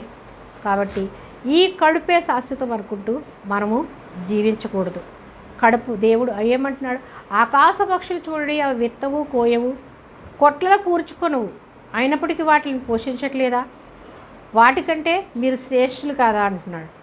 అంటే ఆకాశ పక్షుల్ని పోషిస్తున్న దేవుడు మనల్ని పోషించడా? ఆయన రూపంలో, ఆయన పోలికల్లో ఈ మానవుణ్ణి ఆయన ఎంతో సంతోషంతో ఆయన రూపంలో మనల్ని నిర్మించుకుని ఆయన ఆత్మను మనలో ఉంచాడు. ఆయన పిల్లలం మనం. దేవుడి పిల్లల్ని ఆయన పోషించుకోలేడా? ఆకాశ పక్షుల్ని పోషించిన దేవుడు ఆయన పిల్లల్ని ఆయన పోషించుకోలేడా? కాబట్టి మనం ఆయన పిల్లలం. ఎప్పుడైతే మనం ఆయన యందు విశ్వాసం ఉంచామో ఆయన పిల్లలం అయ్యాం. కాబట్టి మనల్ని తప్పకుండా దేవుడు పోషించుకుంటాడు. మన కడుపు కోసము దేవుని సేవ చేయడం, కడుపు పోషించుకోవాలని మనం అబద్ధాలు చెప్పడం, మోసాలు చేయడం, దొంగతనాలు చేయడం, ఇలాంటివన్నీ మనం చేస్తూ ఉంటే దేవుడు ఏం చేస్తాడు? దేవుడు ఆత్మ మనలో మూలుగుతూ ఉంటాడు. నేను పోషించలేనా? నా మీద ఆశపడకుండా లోకం మీద ఆశపడుతున్నారే, ఈ ధరం మీద ఆశపడుతున్నారే అని దేవుడు ఏం చేస్తాడు? దేవుడు చెయ్యి విడిస్తే మనం జీవించగలమా? ఆయన మనల్ని చెయ్యి విడిచేవారిగా మనం జీవించొద్దు. అపవాది తలంపులు మనలో ఉంటే వాటిని జయించే సామర్థ్యం కూడా దేవుడు మనకే ఇచ్చాడు. యేసుక్రీస్తు నామం పేరట అపవాది శక్తులన్నిటినీ యేసు నామంలో లయమైపోవను గాక. ఈ కోపం అనే దురాత్మ నన్ను విడిచి పొమ్మని ఆజ్ఞాపిస్తున్నాను. ఈ ధనాపేక్ష అనే దురాత్మ నన్ను విడిచిపోమ్మని ఆజ్ఞాపిస్తున్నాను. ఈ అసూయ అనే దురాత్మ యేసుక్రీస్తు నామంలో నన్ను విడిచిపోమ్మని ఆజ్ఞాపిస్తున్నాను.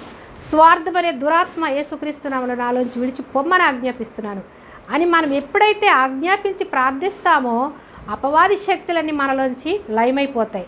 అబద్ధం ఆడుతున్నావా నువ్వు? అబద్ధం ఆడే దురాత్మ యేసుక్రీస్తు నామములో నన్ను విడిచిపోమ్మని ఆజ్ఞాపిస్తున్నాను. నీ శాంతి సమాధానం నాకు దయచేయి ప్రభా. నిన్ను పోలి నడుచుకునే భాగ్యం నాకు దయచేయి ప్రభా. నీలాగా జీవించే భాగ్యం నాకు ప్రసాదించు తండ్రి అని మనం ప్రార్థించినప్పుడు అపవాది శక్తులు అనేటి మీద మనకి విజయాన్ని ఇస్తాడు. ఈ ధనాపేక్ష అనేటటువంటి దురాత్మ నుంచి మనల్ని విడిపిస్తాడు. దేవుని ఆత్మతో నింపుతాడు. ఆయన పోషించుకుంటాడు, ఆయన హెచ్చిస్తాడు, ఆయన మనల్ని ఉన్నతమైన స్థితిలో ఉంచుతాడు. ఆయన నామాన్ని మహిమపరుచుకుంటాడు మన ద్వారా. మనం ఎప్పుడైతే దేవుణ్ణి పోలి నడుచుకుంటామో పౌలు ఏమంటున్నాడు? నేను క్రీస్తు పోలి నడుచుకున్న ప్రకారం మీరు కూడా నన్ను పోలి నడుచుకోండి అంటున్నాడు. అలా మనం కూడా క్రీస్తుని పోలి నడుచుకుంటే మనము దేవుని నామాన్ని మహిమపరిచిన వాడు అవుతాం. లేదంటే మన లోక సంబంధంగా ఉంటే కనుక మనము దేవుని నామాన్ని అవమానపరిచిన వాడు అవుతాం. మనం రక్షింపబడి దేవుని నామాన్ని అవమానపరిచే వాళ్ళుగా ఉంటే మనము దేవునికి ఇంకా మనము దేవుని రక్షణలోనికి వద్దామన్న వాళ్ళు కూడా మనం వెనక తీసేవాళ్ళుగా అవుతాం. నువ్వు ఉంటే చల్లగానన్నా ఉండు, వెచ్చగానన్నా ఉండు, నులివెచ్చని స్థితిలో ఉండొద్దు అంటున్నాడు. అంటే ఏంటి? చనిపోయిన స్థితిలో అంటే అసలు రక్షణ లేనివారు, చనిపోయిన వారు అంటే రక్షణ లేనివారని. అలాగే నువ్వు వెచ్చగా ఉంటే దేవునిలో నువ్వు వెచ్చగా ఉండు, దేవుని వాక్యానుసారంగా జీవించు. నులివెచ్చగా ఉండొద్దు అంటున్నాడు. నటించేవారుగా ఉండొద్దు, స్వార్థంతో ఉండొద్దు.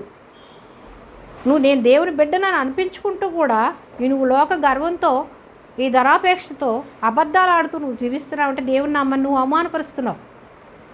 చల్లగా ఉన్నవారు ఎలాగూ నరకానికి వెళ్తారు, వెచ్చగా ఉన్నవాళ్ళు దేవునిలో బలపడతారు.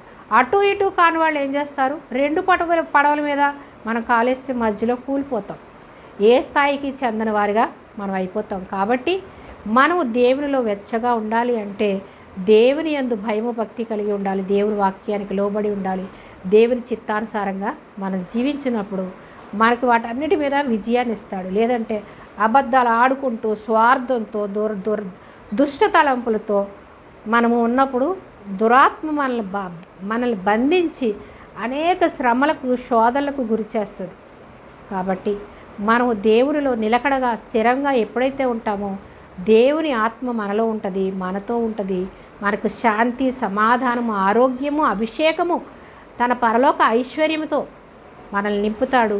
ఈ లోకంలో కూడా మనల్ని సమృద్ధి అయిన దీవులతో నింపుతాడు. అబ్రహాముని ఆశీర్వదిస్తాడు, ధనవంతుడిగా చేస్తాడు. అబ్రహాం ఏం చేశాడు? అనేక మందికి ఆశీర్వాదకరంగా ఉన్నాడు. దేవుని యందే విశ్వాసముంచి జీవించాడు. అబ్రహాము వంశంలోంచి యేసయ్య ఈ లోకానికి వచ్చాడు. అంటే విశ్వాసం ఉంచడం ద్వారా అబ్రహాము నీతిమంతుడిగా మార్చబడ్డాడు. మనము దేవుని యందు విశ్వాసం ఉంచాలి, కానీ ఈ లోక ధనంపై విశ్వాసం ఉంచి, ధనం లేకపోతే ఎలా జీవిస్తాం? ధనం ఉండాలి కదా. దేవుడు అంటే దేవుడు పోషించేస్తాడా? ఇలా మాట్లాడుతూ ఉంటారు. దేవుడు పోషించాడు, కానీ మనం దేవుని మీద ఆనుకుని ఉన్నప్పుడు మనం చేసిన ప్రతి పనిని దేవుడు ఆశీర్వదిస్తాడు. అంతేగాని మన సొంత ఆలోచనలతో, మన సొంత జ్ఞానంతో మనం ఇలా చేస్తే అలా అవుతుంది, అలా చేస్తే ఇలా అవుతుంది అని మనం సొంత ఆలోచనలతో దేవుని మీద ఆనుకోకుండా, దేవుని చిత్తం ఏంటో గ్రహించుకోకుండా, మన ఇష్టానుసారంగా మనము లోక తలంపులతో ఉండి మనం చేసినట్లయితే అపవాదికి మనం చోటిస్తామో అపవాది తలంపులు కలిగి ఉంటాం. దేవుని యందు ఎప్పుడైతే మనం విశ్వాసం ఉంచామో అపవాదిని జయించే సామర్థ్యం దేవుడిచ్చాడు. పరిశుద్ధాత్మను మనలో పెట్టాడు. కాబట్టి మనము పరిశుద్ధులం, కాబట్టి మనం పరిశుద్ధతతో జీవించాలి. పరిశుద్ధత అనగా పాపము లేనివాడు యేసయ్య పాపము లేకుండా వచ్చాడు. కాబట్టి మనము కూడా ఈ లోక పాపాలని జయించే సామర్థ్యము మనకిచ్చాడు. ఆయన ఆత్మను మనలో పెట్టాడు. ఎప్పుడైతే మనం మారు మనసు పొంది రక్షణ పొందుకుంటామో ఆయన ఆత్మ మనలోనికి వస్తుంది. కాబట్టి మనం పరిశుద్ధంగా జీవించగలుగుతాం. కానీ మన లోకంలో ఉండి మనం ఎన్నిటినీ జయించిన తర్వాత దేవుడి దగ్గరికి వద్దాంలే, ఈ పాపం చేస్తే దేవుడికి ఇష్టం ఉండదు కదా, ఇవన్నీ పాపాలను విడిచిపెట్టిన తర్వాత దేవుని దగ్గరికి వద్దామని అనుకుంటారు చాలామంది. కానీ వాళ్ళ వల్ల కాదు. దేవుని యందు ఎప్పుడైతే మనం విశ్వాసం ఇచ్చి దేవుని దగ్గరికి వచ్చి అడుగుతామో అప్పుడు జయించే సామర్థ్యం దేవుడు ఇస్తాడు. కానీ మనం అన్నిటిని విడిచిపెట్టిన తర్వాత దేవుడి దగ్గరికి వద్దాము అంటే మనం ఎప్పటికీ ఎవ్వరూ రాలేరు. దేవుని దగ్గరికి వచ్చి ప్రభువా నేను ఈ పాపంలో ఉన్నాను, పాపుల కొరకు వచ్చావు కదా, పాపులమైన మమ్మల్ని రక్షించడానికి వచ్చావు కదా, పాపులమైన మమ్మల్ని విడిపించడానికి వచ్చావు కదా, నన్ను విడిపించి ప్రభువా నేను ఈ పాపములో బంధింపబడి ఉన్నాను, త్రాగుడనే పాపములో, వ్యభిచారం అనే పాపములో, నేను ఈ ధనాపేక్ష అనే పాపములో, ఏ పాపములో ఉన్నా కూడా యేసయ్య విడిపించగల శక్తిమంతుడు, సమర్థుడు. కాబట్టి ఆయన దగ్గరికి వస్తేనే మనము ఏ పాపములో ఉన్నా విడుదల పొందుకుంటాం. కానీ ఈ లోకంలో ఉన్న చులకని శ్రమలు చూసి బాధపడొద్దు అంటాడు. అంటే ఈ లోకంలో మనం ఎంతకాలం శ్రమ పడినా చులకన కొంతకాలమే, కానీ యుగయుగాలు తరతరాలు మనము దేవుని రాజ్యంలో ఉంటాం, సంతోషంగా ఉంటాం, ఆయనతో పాటు ఉంటాం. కాబట్టి ఈ లోకంలో కొన్ని శ్రమలు ఎంతకాలం, నీకు 10 సంవత్సరాలు 20 సంవత్సరాలు అవ్వచ్చు, నీకు జీవితాంతం శ్రమలు ఉండొచ్చు, కానీ కొంతకాలమే అంటున్నాడు. అంటే మనం జీవించేది ఈ లోకంలో కొంతకాలమే. ఈ చులకని శ్రమలు, కొన్ని శ్రమలు అంటున్నాడు పౌలు. అంటే జీవితాంతం శ్రమలు పడతానే ఉన్నాడు పౌలు. కానీ ఈ చులకని శ్రమలను చూసి మీరు బాధపడొద్దు, భయపడొద్దు అంటాడు. అంటే ఈ లోకంలో మనకి ఎన్ని శ్రమలు వచ్చినా, ఎన్ని శోధనలు వచ్చినా, ఎన్ని రోగాలు వచ్చినా వాటన్నిటి నుంచి విడిపించగల శక్తివంతుడు, సమర్థుడు మనకు ఉన్నాడని ఒక నిరీక్షణ కలిగి మనం ధైర్యంగా ఎప్పుడైతే జీవిస్తామో అపవాది తలంపులన్నిటి మీద మనం విజయాన్ని పొందుకుంటాం. భయపడకుడి అని బైబిల్ గ్రంథంలో ఎన్నోసార్లు వ్రాయబడి ఉంది. అందుకని మనము యేసయ్య యందు ఉన్నాము అంటే మనం భయాన్ని విడిచిపెట్టాలి. భయపెట్టేది ఎవరు? దుష్టుడు. కాబట్టి మనం భయపడుతున్నామంటే దుష్టుడు మనలో ఉన్నాడు. మనం దేనిని బట్టి కూడా భయపడేవారుగా ఉండకూడదు. నీకు రోగం వచ్చిందా, నువ్వు భయపడొద్దు. స్వస్థపరచు యెహోవాను నేనే అంటున్నాడు. కాబట్టి స్వస్థపరిచేటటువంటి యేసయ్య వైపు మనం ఎప్పుడైతే చూస్తామో ఆయన తప్పకుండా మనకి స్వస్థతనిస్తాడు. కాబట్టి ఏ రోగమైనా, ఏ శ్రమైనా, ఏ శోధనైనా, ఏ వేదనైనా నీకున్న ఎడల దేవుని దగ్గరికి రావాలి. వస్తే చింతించి నువ్వు మూరుడెత్తు చేసుకోలేవంటాడు. కాబట్టి మనం చింతించడం వల్ల మూరుడెత్తు చేసుకోలేవు, కానీ అనేక రోగాలు మాత్రం తెచ్చిపెట్టుకుంటాం. కాబట్టి నీ చింత యావత్తు నా మీద వేయండి అంటున్నాడు. మనకి ఏ చింత ఉన్నా, రోగం ఉందా, ఆ చింతతో వేదన పడుతున్నావా, దేవుని దగ్గరికి రా, నువ్వు దేవుడు స్వస్థత ఇస్తాడు. నీకు అప్పుల్లో ఉన్నావా, నువ్వు దేవుని దగ్గరికి రా, దేవుని మీద వెయ్యి, దేవుడు విడిపిస్తాడు. చనిపోవాలనే ఆలోచన వస్తుందా, దేవుని దగ్గరికి రా. అపవాది చనిపోవాలని చెప్పేది అపవాది. కాబట్టి అపవాదిని జయించాలంటే యేసయ్యకి మాత్రమే ఆ శక్తి ఉంది. దుష్టుని విడిపించలేడు. దుష్టుని విడిపించాలంటే దేవుడు కావాలి, పరిశుద్ధుడు కావాలి. కాబట్టి దుష్ట తలంపులు విడిపించాలంటే దేవుని ఆత్మ మనలో ఉండాలి. దేవుని ఆత్మ మనలో ఉండాలంటే దేవుని దగ్గరికి రావాలి, ఆయన యందు విశ్వాసం ఉంచాలి, మారుమనసు పొందుకోవాలి, రక్షణ పొందాలి. అప్పుడు దేవుడు తప్పకుండా ప్రతి ఒక్కరిని విడిపించగల శక్తిమంతుడు. ఏ భేదం లేదు, అందరూ పాపం చేసి దేవుడు అనుగ్రహించి మహిమను పొందలేకపోతున్నారు అంటున్నాడు. అంటే ఏ భేదం లేదు, అందరూ పాపులే. లోకంలో మానవుడిగా పుట్టిన ప్రతి ఒక్కరు కూడా పాపులే. కాబట్టి ఈ పాప మరణం నుంచి విడిపించడానికి యేసయ్య ఈ లోకానికి వచ్చాడు. ఎలా పాపులమయ్యాము? అవ్వ ఆదాము మనకి ఈ సృష్టి నిర్మించినప్పుడే, ఈ సృష్టి ప్రారంభమైనప్పుడే ఆదిలోనే అవ్వ ఆదాముల్ని దేవుడు నిర్మించాడు. ఆజ్ఞ అతిక్రమము పాపం అన్నాడు. వాళ్ళు ఏ పాపం చేశారు? పండు తినొద్దు, నేను చెప్పిన ఈ ఈ ఈ ఈ వనములో ఉన్నటువంటి ఫలాలన్నీ తినొచ్చు, కానీ ఆ తోట మధ్యలో ఉన్నటువంటి ఆ ఫలం తినొద్దు అని తండ్రి అని దేవుడు అవ్వ ఆదాము చెప్తాడు. తినొద్దు అన్నాడండి, వీళ్ళు మర్చిపోయారు. కానీ అపవాదం వచ్చి ఏం చేస్తుంది? దేవుడు ఏదైనా మిమ్మల్ని తినొద్దు అన్నాడా, ఏదైనా చెప్పాడా మీకు అని వాళ్ళకి అనుమానం రప్పించేటట్టు, ఆశ పుట్టేటట్టు చేస్తాడు. చెప్పినప్పుడు అవును, దేవుడు ఆ యొక్క ఫలం తినొద్దు అన్నాడు తోట మధ్యలో ఉన్నటువంటిది. అంటే లేదు, మీరు తినండి, తింటే మీరు దేవతల్లా అయిపోతారు అంటాడు. అంటే దేవుని మాట వినకుండా దయ్యం వాత విన్నారు. దయ్యం అనగా అపవాది పాము రూపంలో వచ్చింది. అందుకే పాముని దేవుడు శపించాడు. నువ్వు కడుపుతోనే పాకుతావు, మన్ను తింటావు, మన్ను అయిపోతావు, మన్ను తిని బ్రతుకుతావు అంటాడు. అంటే వాళ్ళు ఏం చేశారు? దేవుడు వద్దన్నాడు కదా, అపవాది చెప్పిన మాట మనం ఎందుకు వింటున్నాము, ఈ పాము చెప్పిన మాట మనం ఎందుకు వింటున్నాము అని అనుకోలేదు.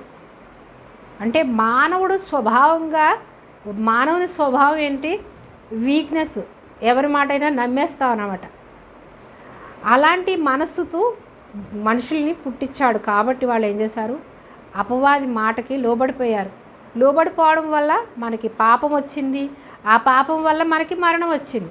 అంటే నేనేం పాపం చేశాను, నేను ఏ పాపం చేయలేదు, నేను చాలా నీతిగా ఉన్నాను, నేను చాలా యథార్థంగా ఉన్నా అంటారు.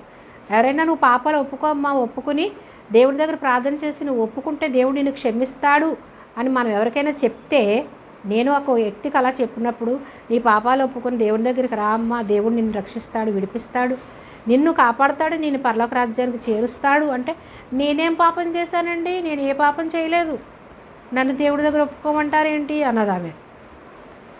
అంటే అజ్ఞానం. అంటే నేను ఏ పాపం చేయలేదు, నేను చాలా పరిశుద్ధంగా ఉన్నాను అనుకునేదే అజ్ఞానం. పాపం చెయ్యవసరం లేదు. మానవుడిగా ఈ లోకంలో పుట్టావంటేనే నువ్వు పాపంలో పుట్టావు. నువ్వు పాపంలో పుట్టావు కాబట్టి నువ్వు పాపివి. ఆ పాపం నుంచి విడిపించడానికి యేసయ్య వచ్చాడు. ఆ పాప బంధకాలన్నిటి నుంచి విడిపించి ఆయన రక్తం కార్చి ఆయన రక్తంలో మనల్ని కొన్నాడు. మనల్ని దత్తపుత్రులుగా చేశాడు తండ్రికి. దత్తపుత్రులుగా చేశాడు కాబట్టి మనం దేవునికి వారసులమయ్యాం. మనం దేవుని వారసులం. రక్షింపబడిన ప్రతి ఒక్కరు కూడా దేవుని వారసులు. ఎలా వారసులమయ్యాం? యేసయ్య రక్తం ద్వారా వారసులమయ్యాం. కాబట్టి నేను పాపం చేయలేదు, నేను పాపిని కాదు, నేనెందుకు రావాలి? పాపులైన వాళ్ళే దేవుని దగ్గరికి వెళ్ళాలి. వాళ్ళు వ్యభిచార పాపంలో ఉన్నారు కాబట్టి వాళ్ళు వెళ్ళారు, వాళ్ళు త్రాగుడులో ఉన్నారు కాబట్టి వాళ్ళు వెళ్ళారు, వాళ్ళు అబద్ధం ఆడుతున్నారు కాబట్టి వాళ్ళు వెళ్ళారు, వాళ్ళు ధనాపేక్షతో ఉన్నారు కాబట్టి వాళ్ళు వెళ్ళారు. నేను ఏ పాపం చేయట్లేదు, నేను చాలా యథార్థంగా ఉన్నాను, నేను దేవుడి రాజ్యంలోకి వెళ్ళిపోతాను, నేను చాలా పుణ్యకార్యాలు చేస్తున్నాము అంటే అజ్ఞానం. అది దేవుని యందు విశ్వాసం ఉంచకుండా నువ్వు ఎన్ని పుణ్యకార్యాలు చేసినా నువ్వు పాపివే. ఎందుకు? యేసు రక్తంలో నువ్వు కడగబడలేదు కాబట్టి నువ్వు పాపివే. కాబట్టి నువ్వు పరలోక రాజ్యానికి వారసుడు కాలేవు. నువ్వు పరిశుద్ధ గ్రంథాన్ని చదవకపోతే పరిశుద్ధ గ్రంథం ఒకటి కొని చదువుకోండి, అప్పుడు మీకు దేవుడు మీతో మాట్లాడతాడు. పరిశుద్ధ గ్రంథం అనేది దేవుని వాక్యం అనేది దేవుడే. యోహాను సువార్త 1వ అధ్యాయం 1వ వచనంలో ఆదియందు వాక్యం ఉండెను, వాక్యము దేవుని యందు ఉండెను, వాక్యమే కృపాసత్య సంపూర్ణుడిగా మన మధ్య జీవిస్తున్నాడు, నడిపిస్తున్నాడు, మన మధ్య ఉన్నాడు అనగా దేవుని వాక్యమే. వాక్యాన్ని చదివేవంటే నువ్వు దేవుడితో మాట్లాడుతున్నావు, దేవుడు నీతో మాట్లాడుతున్నాడు. ప్రార్థన చేస్తున్నావు అంటే దేవునితో నువ్వు మాట్లాడుతున్నావు. వాక్యం చదువుతున్నావు అంటే వాక్యము దేవుడు నీతో మాట్లాడుతున్నాడు అని నమ్మాలి. అప్పుడు నీ మనసు అప్పుడు మారుతుంది, అప్పుడు నీ హృదయం మారుతుంది. నీకు చదువు లేదా? దేవుడు వాక్యం విను, చదివేవాడి దగ్గర చదివించుకో, లేదా వాక్యం చెప్పేవాళ్ళ దగ్గరకు వచ్చి విను, దేవుని మందిరానికి వెళ్ళి విను, యూట్యూబ్లో విను. అంతేకాని వినకుండా మనం ఏం తెలియకుండా ఈ అజ్ఞానంలో పుట్టి అజ్ఞానంలోనే చనిపోతే, మనకి ఒక గమ్యం అనేది లేకపోతే మనం ఎక్కడికి వెళ్తామో తెలియకపోతే మనం నిత్య నరకాగ్నికి వెళ్ళిపోతాం. వారు నాశనమే, వాళ్ళ నాశనము అంతం అంటున్నాడు. అంటే ఈ కడుపును నమ్ముకుని మనము ఈ లోకానుసారంగానే జీవిస్తే వారి నాశనము అంతం అంటున్నాడు. వారి అంతము నాశనం అంటున్నాడు. మనం అంతమైపోయినప్పుడు ఎక్కడికి వెళ్తాం? నాశనపుత్రుడి దగ్గరికి వెళ్తాం. నాశనపుత్రుడు ఎక్కడ తీసుకెళ్తాడు? నిత్య నరకాగ్నికి తీసుకెళ్తాడు. కాబట్టి ఈ లోకంలో మనం బ్రతికి ఉండగానే, మన ప్రాణంతో ఉండగానే ఆయన యందు విశ్వాసం ఉంచాలి. ఈ శరీరానికి మరణం ఉంది కానీ మనలో ఉన్న ఆత్మకి మరణం లేదు. ఈ ఆత్మ ఎప్పుడు కూడా దేవుడు పెట్టిన దీపం కాబట్టి ఆ దీపం ఎప్పుడు కూడా ఆయనతో ఉండి ఆయనతో వెలిగించుకుని ఆయన ఈ శరీరాన్ని మహిమ శరీరంగా మార్చి ఆయనతో పాటు మనల్ని ఉంచుకుని ఆయనతో పాటు ఆయన స్తుతించేవారుగా ఆయన కుడిపార్శ్వమందు మనం ఎప్పుడు యుగయుగాలు తరతరాలు ఉంటాం. ఈ లోకంలో ఉండేది కొంతకాలమే, ఈ చులకని శ్రమలు కొంతకాలమే. కాబట్టి ఈ లోకంలో ఉన్నాం కాబట్టి ఈ లోకంలోనే డబ్బు సంపాదించాలి, ఈ లోకం కొరకే జీవించాలి అని మనం అనుకుంటున్నామంటే అపవాది తలంపులు కలిగి ఉన్నాము, అపవాది శక్తులతో నింపబడి ఉన్నాము. ఈ లోకం శాశ్వతం కాదు, ఈ డబ్బు శాశ్వతం కాదు, ఈ పేరు ప్రఖ్యాతులు శాశ్వతం కాదు. ఈరోజు రమ్మంటే మనం ఎక్కడికి వెళ్తాం? ఈరోజు మరణించిన దేవుని రాజ్యంలో ఉంటామనేటటువంటి నిరీక్షణ కలిగి ప్రతి నిమిషం కూడా దేవుడు నన్ను ఇప్పుడు పిలిస్తే నేను దేవుడి రాజ్యంలో ఉంటాను అనేటటువంటి నిరీక్షణ మనకు ఉండాలి అంటే మనం విశ్వాసం ఉంచాలి దేవుని యందు విశ్వాసం ఉంచి మారు మనసు పొంది రక్షణ ఎప్పుడైతే పొందుకుంటామో ఆ నిరీక్షణ, ఆ ఆశ, ఆ తపన, ఆ పట్టుదల, ఆ ప్రేమ, దేవుని ప్రేమ మనలో దేవుడు ఉంచుతాడు. అంతవరకు దేవుని ప్రేమ మనలోకి రాదు. దేవుని ప్రేమిస్తేనే మనం ఇతరుల్ని ప్రేమించగలుగుతాం. దేవుని ప్రేమ మనలో ఉంటేనే ఇతరులను మనం ప్రేమించగలుగుతాం. దేవుడే లేకపోతే, దేవుడి ప్రేమ నీలోకి లేకపోతే నువ్వు ప్రేమిస్తున్నాను అని మభ్య పెడుతున్నాడు అంతే అపవాది నిన్ను. నువ్వు ప్రేమిస్తున్నావు, నువ్వు చాలా మంచిగా ఉన్నావు, నువ్వు చాలా యథార్థంగా ఉన్నావు, నువ్వు చాలా పుణ్యకార్యాలు చేస్తున్నావు, నువ్వు దేవుని రాజ్యంలో ఉంటావు అనేటటువంటి అంధకారంలో మనల్ని ఉంచేస్తాడు అపవాది. కాబట్టి మనం ఉన్న అంధకారాన్ని విడిచిపెట్టాలి, ఆ చీకటి శక్తుల నుంచి విడుదల పొందుకోవాలి. మనం వెలుగులో ఉన్నాం అనుకుంటూ చీకటిలో ఉండి మనము మోసపోతున్నాం. వెలుగుగా యేసయ్య ఈ లోకానికి వచ్చాడు. యేసయ్య దగ్గరికి వస్తేనే మనము వెలుగును చూడగలుగుతాం. అంతవరకు మనం చీకటిలో ఉండి జీవిస్తూ వెలుగులో ఉన్నాం అనుకుంటూ మనల్ని అపవాది మభ్య పెడుతూ ఉంటాడు. కాబట్టి ఇంకో వచ్చినాన్ని చూద్దాం. యెహెజ్కేలు 30వ అధ్యాయం 18వ అధ్యాయం 30-32 వచనాలు చూద్దాం. కాబట్టి ఇజ్రాయేలీయులారా, ఎవని ప్రవర్తనను బట్టి వారికి శిక్ష విధింతురు. ఏమని చెప్తున్నాడు? ఇజ్రాయేలీల గురించి చెప్తున్నాడు. యెహెజ్కేలు ప్రవక్తకి యెహోవా దేవుడు మాట్లాడి ఇజ్రాయేలీలకి ప్రవచించమన్నటువంటి ప్రవచనాలన్నీ కూడా ఇజ్రాయేలీలకి దేవుని మాటగా యెహెజ్కేలు చెప్తున్నాడు. ఏమంటున్నాడు? కాబట్టి ఇజ్రాయేలీయులారా, ఎవని ప్రవర్తనను బట్టి వారికి శిక్ష విధింతును. అంటే నీవు ఈ లోకంలో ప్రవర్తించిన ప్రవర్తనను బట్టి తప్పకుండా శిక్ష ఉంటుంది. శిక్ష ఉంటుంది, మేలు ఉంటుంది. మనము శిక్షకు పాత్రలు అవుతున్నామా, ఆశీర్వాదాలకి మేలుకి పాత్రలు అవుతున్నామా? మనం గ్రహించుకోవాలి ఈ లోకంలో ఉన్నప్పుడే. శిక్షకు శిక్ష విధింతును. మనసు త్రిప్పుకొని మీ అక్రమములు మీకు శిక్షా కారణములు కాకుండానట్లు వాటినన్నిటినీ విడిచిపెట్టాడు. ఏమంటున్నాడు? మీరు శిక్షకి కారకులు కాకుండా ఉండాలంటే ఏం చేయాలంట? మనసు త్రిప్పుకొనడి. మీ అక్రమములు మీకు శిక్ష కారణములు కాకుండానట్లు మీరేం చేయాలి? మీరు చేస్తున్నటువంటి అతిక్రమాలను విడిచిపెట్టి మీరు మనసు తిప్పుకోండి. యెహోవా యందు మీరు విశ్వాసం ఉంచండి. మీ ఎవని ప్రవర్తన బట్టి వారికి శిక్ష విధింతును. మనసు త్రిప్పుకొని మీ అక్రమములు మీకు శిక్ష కారణములు కాకుండానట్లు వాటిని బట్టి విడిచిపెట్టుడి. వాటిని అన్నిటినీ విడిచిపెట్టండి అంటున్నాడు. మీరున్నటువంటి అతిక్రమాలన్నిటినీ విడిచిపెట్టండి, లేదంటే మీరు శిక్షకు కారకులు అవుతారు అని ముందుగానే ఇజ్రాయేలీలో ఉన్నటువంటి పాపములోంచి వాళ్ళ ప్రవర్తన అంతటిని త్రిప్పుకోండి, మారు మనసు పొందండి అని యెహెజ్కేలుతో దేవుడైనటువంటి యెహోవా దేవుడు ప్రవక్తగా తనని ఏర్పరచుకుని ఇజ్రాయేలీలకి సువార్త ప్రకటిస్తాడు.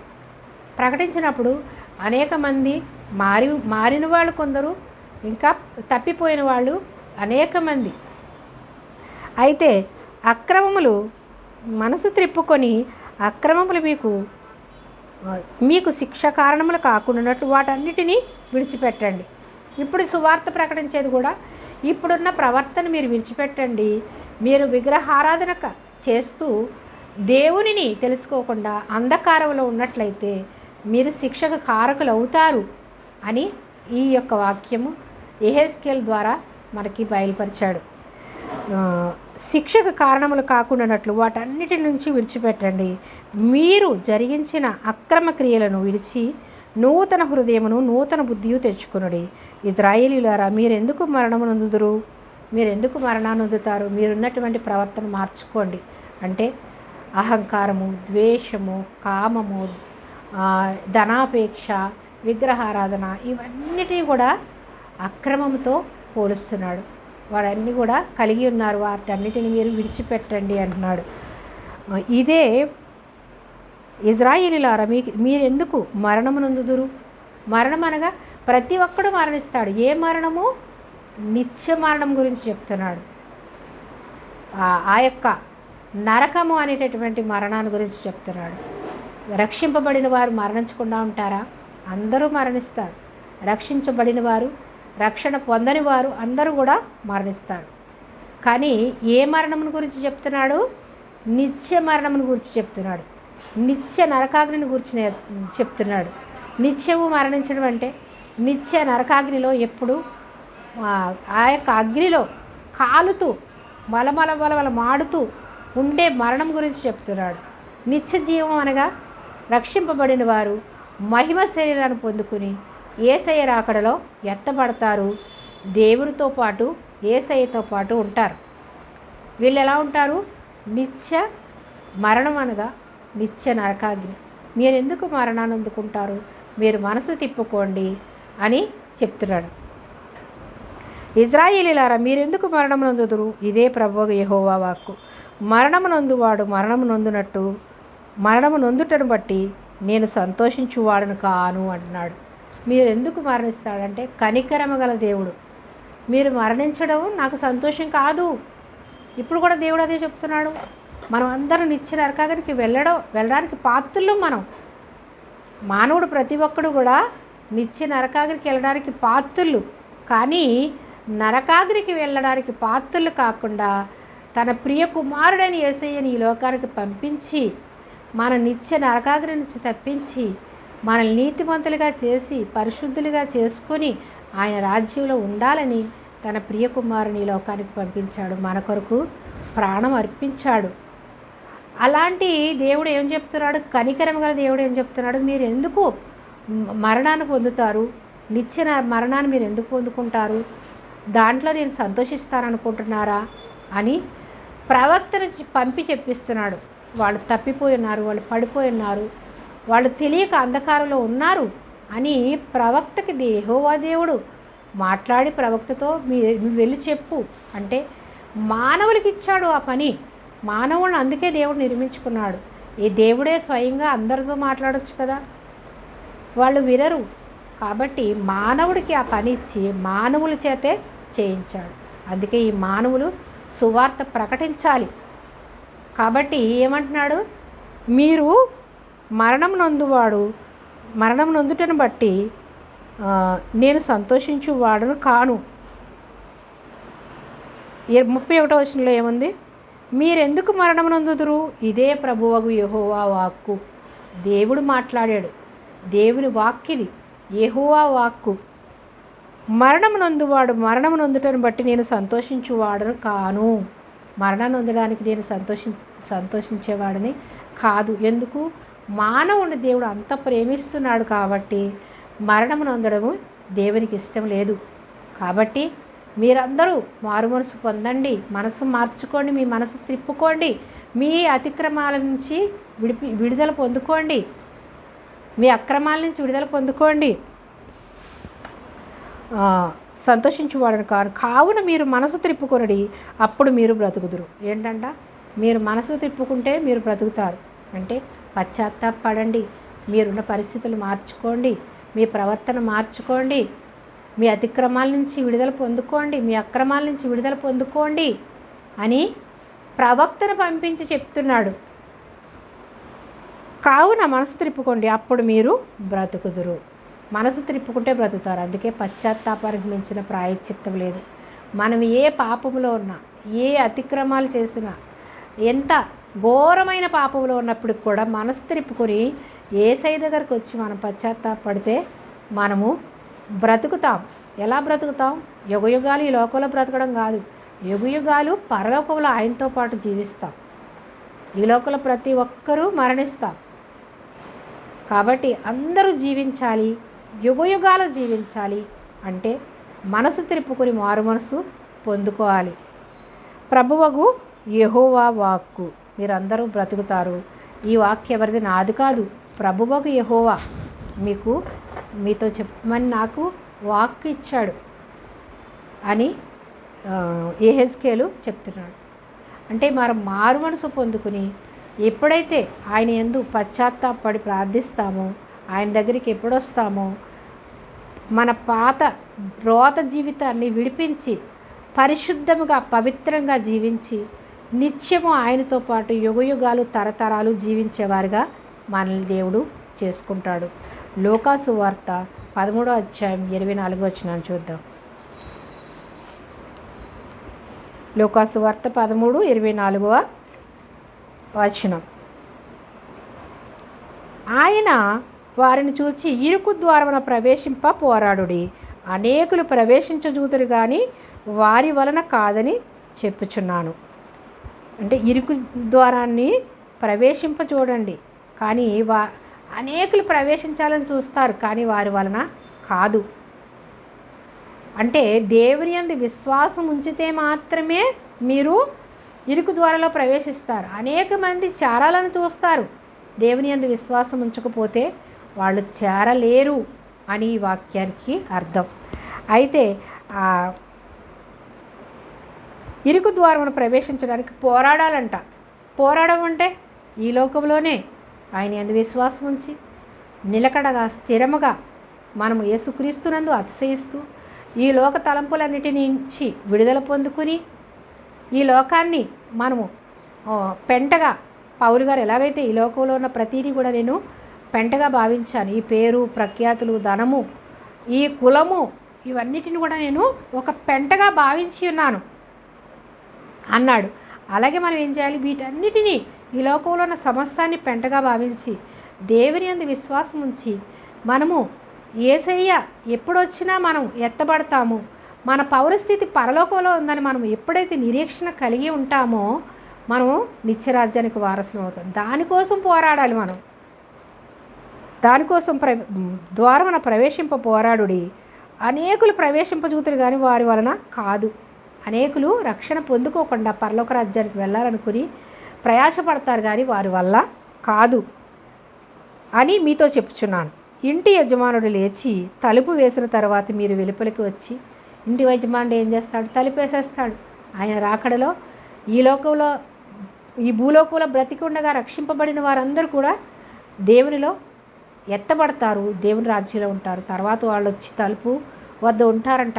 ఇక్కడ రక్షణ పొందుకోకుండా మేము మీ రాజ్యంలోకి వస్తాం, మేము ఎన్నో ఇక్కడ పుణ్యకార్యాలు చేశాం కదా, మేము చాలా నీతిగా యథార్థంగా ఉన్నాం కదా, మేము కూడా నీ రాజ్యంలోకి వస్తామని తలుపు వద్ద నుంచుంటారంట. ఇంటి యజమానుడు లేచి తలుపు వేసేస్తాడు. తరువాత మీరు వెలుపల నిలిచి తలుపు తట్టి, అయ్యా మాకు తలుపు తీయమని చెప్పి ప్రారంభించినప్పుడు ఆయన మీరెక్కడి వారో మిమ్మును ఎరుగను. నేను ఈ లోకంలో యేసుక్రీస్తుని మేము ఎరగం, మాకు ఆ దేవుడు ఇష్టం లేదు, మా దేవుడే, మాకు ఈ దేవుడు గొప్ప అని ఇక్కడ చెప్తూ ఉంటారు. అనేక మంది నా దగ్గర కూడా చెప్పారు, యేసు ప్రభు నమ్ముకోనంటే మాకు ఆ దేవుడు అంటే అస్సలు ఇష్టం లేదు, నాకు ఆ దేవుడి గురించి చెప్పొద్దు, అసలు నాకు చిరాకు కోపం ఆ దేవుడి గురించి చెప్తే అని అనేక మంది నా దగ్గరే చెప్పి ఉన్నారు. అలాగా చెప్తూ ఉంటారు. ఈ లోకంలో ఉన్నప్పుడు నాకు ఆ దేవుడు అంటే ఇష్టం లేదు, నాకు అస్సలు వద్దు అంటారు. అక్కడికి వెళ్ళాక అయ్యో నీ రాజ్యంలోకి మేము వచ్చేస్తాం అని తలుపు ఎదురు నుంచుంటారంట. ఆయన ఏం చేస్తాడు? తలుపు వేసేస్తాడు. తలుపు వేసిన తర్వాత మనం తలుపు కొట్టినా ఏమంటాడు చెప్తున్నాడు చూడండి. తలుపు తట్టి, అయ్యా తలుపు కొట్టి, అయ్యా మాకు తలుపు తీయమని చెప్పి ప్రారంభించినప్పుడు ఆయన మీరెక్కడ వారో నాకు తెలియదు. తలుపు కొట్టినప్పుడు తలుపు కూడా తీయడు లోపల నుంచే, మీరెక్కడ వారో నాకు తెలియదు, తలుపు తీయమని చెప్పి ప్రారంభించినప్పుడు ఆయన మీరెక్కడి వారో నాకు మిమ్ముని నేను ఎరుగను అని ఉత్తరం మీతో చెప్పును. ఎరుగునని ఉత్తరము సమాధానం. నేను ఎరుగునని మీతో నేను చెప్తాను. అన్నీ ముందు దేవుడు మనకు చెప్పి ఉంచాడు. చెప్పినా మనం నమ్మకపోతే ఏం చేస్తాము? నిత్య నరకాగ్నికి పాలైపోతారు. ఉత్తరం మీతో చెప్పును. అందుకు మీరు నీ సముఖమందు మేము తిని త్రాగుచుంటిమే. అయ్యో ఈ లోకంలో ఉన్నప్పుడు మేము తిన్నాము త్రాగాము అంటే ఈ లోకంలో తిండి కోసం మేము జీవించాము, ఈ లోకంలో మేము చూసాము. నీ సముఖమందు మేము తింటిమి త్రాగుచుంటిమే. రక్షింపబడిన వారి గురించి కూడా మాట్లాడుతున్నాడు ఇక్కడ. నీ సముఖంలో మేము తిన్నాము, మేము త్రాగాము, నీ పేరు చెప్పుకున్నాము, నీ పేరుతో మేము బతికాము అంటున్నారు. నీవు మా వీధులలో బోధించితివే అని చెప్పసాగుదురు. నువ్వు మా వీధిలో బోధించావు, మేము విన్నాము. వింటే సరిపోదు, రక్షణ పొందుకోవాలి, ఆయన వాక్యానుసారంగా జీవించాలి, ఆయన చిత్తానికి లోబడాలి. మేము విన్నాము, చూసాము, తిన్నాము, వచ్చాము. ఆంధ్ర దేవుళ్ళో ఇదొక దేవుడు కాబట్టి మేము మీ పూట ఆ పూట దగ్గర ఈ పూట పెట్టుకున్నాము. మేము నీ సన్నిధికి వచ్చి మేము ఆహారం తిన్నాం, అదొక ప్రసాదం అనుకుని తిన్నాము. లేదా నీ వాక్యం చెప్తుంటే మేము వచ్చి విన్నాము, ఆ వీధిలో చూసాము అంటే సరిపోదు. అనేక మందిని రక్షణ పొందుకోమంటే అవును మాకు ఆ దేవుడు తెలుసు, మేము ఆ ఫోటోల మధ్యలో ఈ ఫోటో కూడా పెడతాము, యేసు ప్రభు అంటే మాకు ఇష్టమే, ఆ దేవుడి మధ్యలో ఈ ఫోటో కూడా పెట్టుకుని మేము దేవుడిని దండం పెట్టుకుంటాము అంటారు.